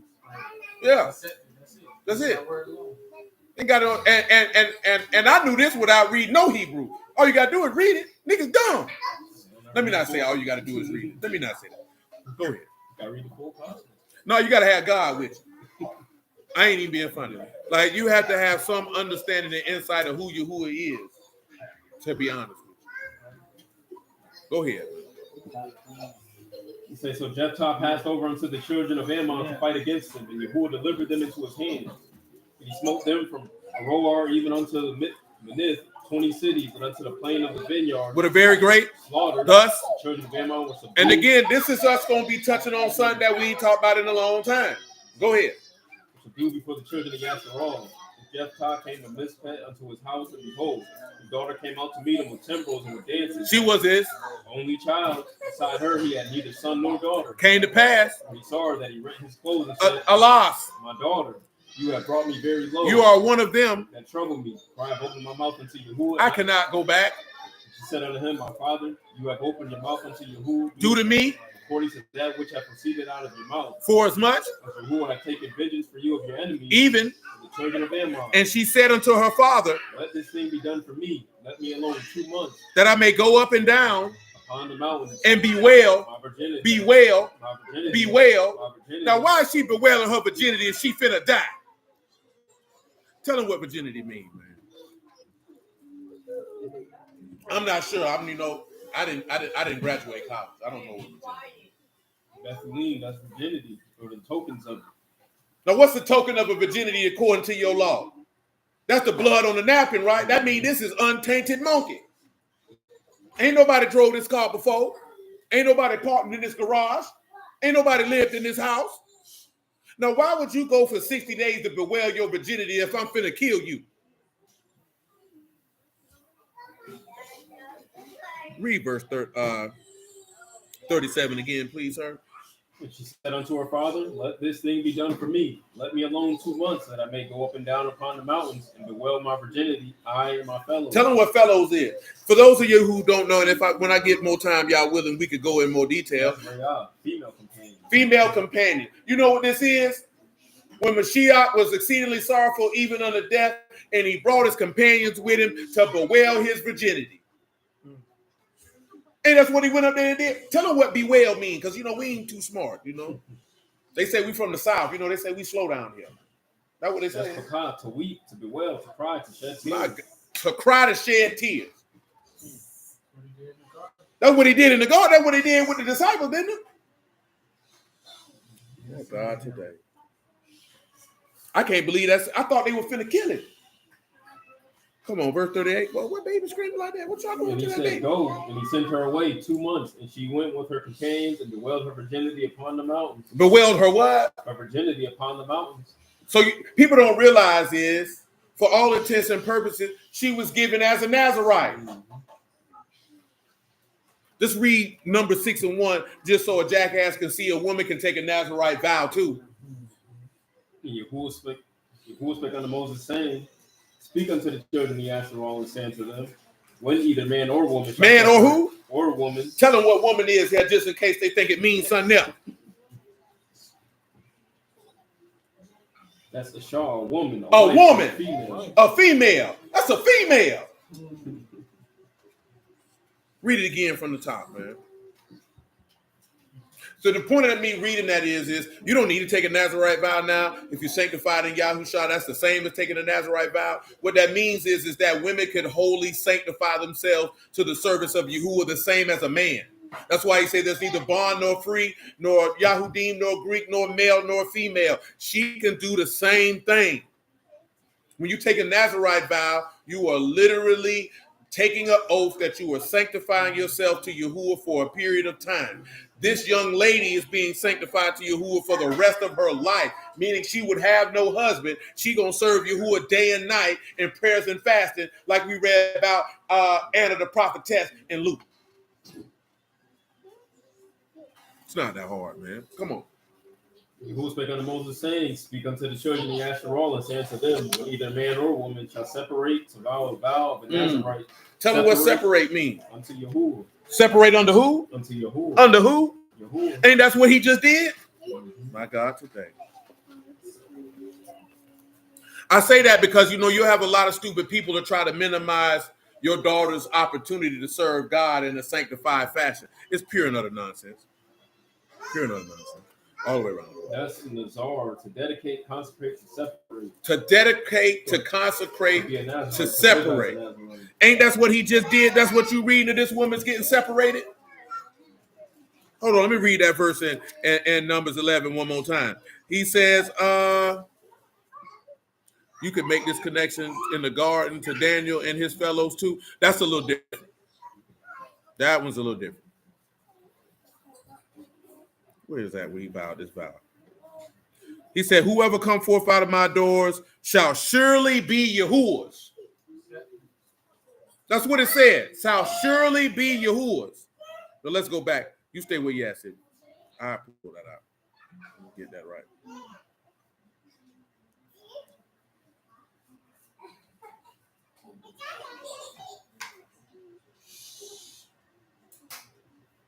Now, when he tell you they shall surely be Yahuwah's, this one here is Hayah, to become, to come to pass, to exist. So again, this is to become Yahuwah's. It's literally what he says. Whosoever come out of my house shall surely become Yahuwah's. And then it's Allah, Olah. I will offer it up, which again is to go up, ascend, to climb, to meet, to visit, to cause to ascend, to be carried away, to be offered. Meaning I'm going to give it. Do we need to read 1 Samuel 2 for that? I would hope we wouldn't. Because that's literally what Hannah did. I'll get it. Where you at over there, Sylvia? Keep on reading. And you got niggas who been in the word 20, 30 years still teaching people this man sacrificed his daughter. That he shall separate from wine and strong drink. It shall drink no vinegar of wine, or vinegar of strong drink. Neither shall he drink any liquor of grapes, nor eat moist grapes or dry. All the days of his separation shall he eat nothing that is made of the vine tree, from the kernels even to the husk. Now that's good, right? Now I'm gonna read you 1 Samuel. Yes, like a eunuch, but as a woman. Yes, exactly. Just like that. You know what I'm saying? Only difference is obviously you don't cut off a woman's vagina. I don't even think it's possible. No, because you know, with a eunuch, they would be castrated. I think the female castration is the removing of the clitoris. You know what I'm saying? You can't remove a woman. Well, you can, but I mean, that's just the inside parts. 1 Samuel 1:21. And the man Elkanah and all his house went up to offer. Oh, I need to back that up. I'm sorry. Verse 13. Now Hannah, she spake in her heart, only her lips moved, but her voice was not heard. Therefore Eli thought she had been drunken. Eli said unto her, how long will you be drunken? Put away your wine from you. Hannah answered and said, no, my lord, I am a woman of sorrowful ruach. I have drinking neither wine nor strong drink, but have poured out my soul before Yahuwah. Count not your handmaiden for a daughter of Belial, but out of the abundance of my complaint and grief have I spoken hereto. Eli answered and said, go in shalom, and the Elohim of Yasharal grant your petition that you asked of him. She said, let your handmaid find grace in your sight. So the woman went her way and did eat, and her countenance was no more sad. And they rose up early in the morning and worshiped. Actually, I needed verse 11. I'm sorry. Yeah, I'm going to read 10, though. Well, 9. So Hannah rose up after they had eaten in Shiloh and after they had drunk. Now Eli the priest sat upon a seat by the post of the temple of Yahuwah. She was in bitterness of soul and prayed unto Yahuwah and wept sore. And she vowed a vow and said, O Yahuwah of hosts, if you will indeed look upon my affliction of your handmaid and remember me, and forget not your handmaid, but will give unto your handmaid a man child, then I will give him unto Yahuwah all the days of his life, and there shall no razor come upon his head. You know what I'm saying? She gave her son to Yahuwah the same way that Jephthah is giving his daughter to Yahuwah. So nobody's killing nobody. That's retarded. Come on back to Judges 11:7. Read me 38 again.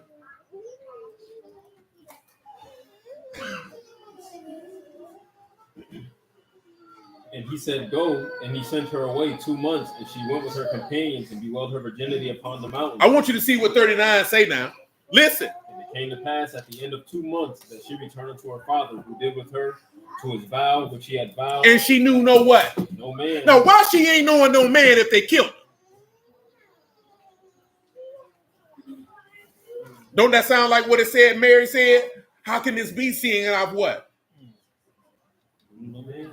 That means somebody ain't been humping around. She ain't been around here with Bobby Brown. Now look at what it say when it said, no man. That is yada ish. And you know that yada is to know by experience, to know a person carnally. That means she never had sex.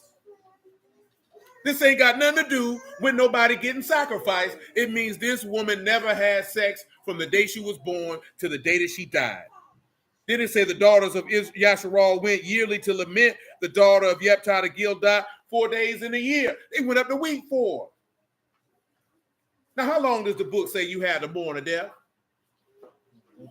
Now, why are these people going up from year to year to weep for somebody who dead? That's not what Israelites do. Didn't he say you're supposed to seek unto the living and to the dead? That ain't no contradiction. These people stupid. And it don't make it no better that people who teach the word teach that this man sacrificed his daughter. We'll stop right there, man. That don't piss me off. Hallelujah for Yahushua in the word. I appreciate y'all time this evening. I bless y'all at the house of Elohim in the name of Yahushua. Prayerfully understood all that. But you see how easy it is to dispel quote-unquote contradictions? It's not that hard. When people don't have no understanding, they'll go in the book and they'll see whatever they want to see. Now, again, the suicide thing wasn't a conversation about contradiction. That just was a conversation we was having, but we was getting ready to open up the trap house. So I ain't really get to, Shalom, TK, I ain't get to really lend no perspective to that particular conversation when it was being had, because I had to jump in the shower and You know what I'm saying? A whole bunch of other things. So I ain't get to lend no. Sloan says Regina, I ain't really get to lend nothing to that. Peace, brother Dave. Yahuwah Baruch, Mika. But you know what I'm saying? It's just to give you a perspective, man. And again, you know, yes, sir, Zo.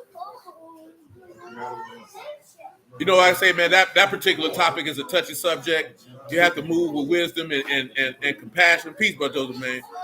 When it comes to things like that. You know, hey, Spank. Did you actually visit us when we were at school? Who told you that? Yania told you I was at your house? Yes. And then I went to Mama. She said it was true. So they both lied to you. Not for real. Yes, I will. Oh, okay. So, you know, just weigh and consider, man. I appreciate y'all. I bless you out the house of Elohim in the name of Yahushua. Y'all willing to the next time. What's up, boy? I was going to my Lakers hurt. Amen, brother Marcus, man. Love you too, bro. What's up with you, bro? Why you got on two hats, cuz? Not gonna lie. Hey, little Dwight.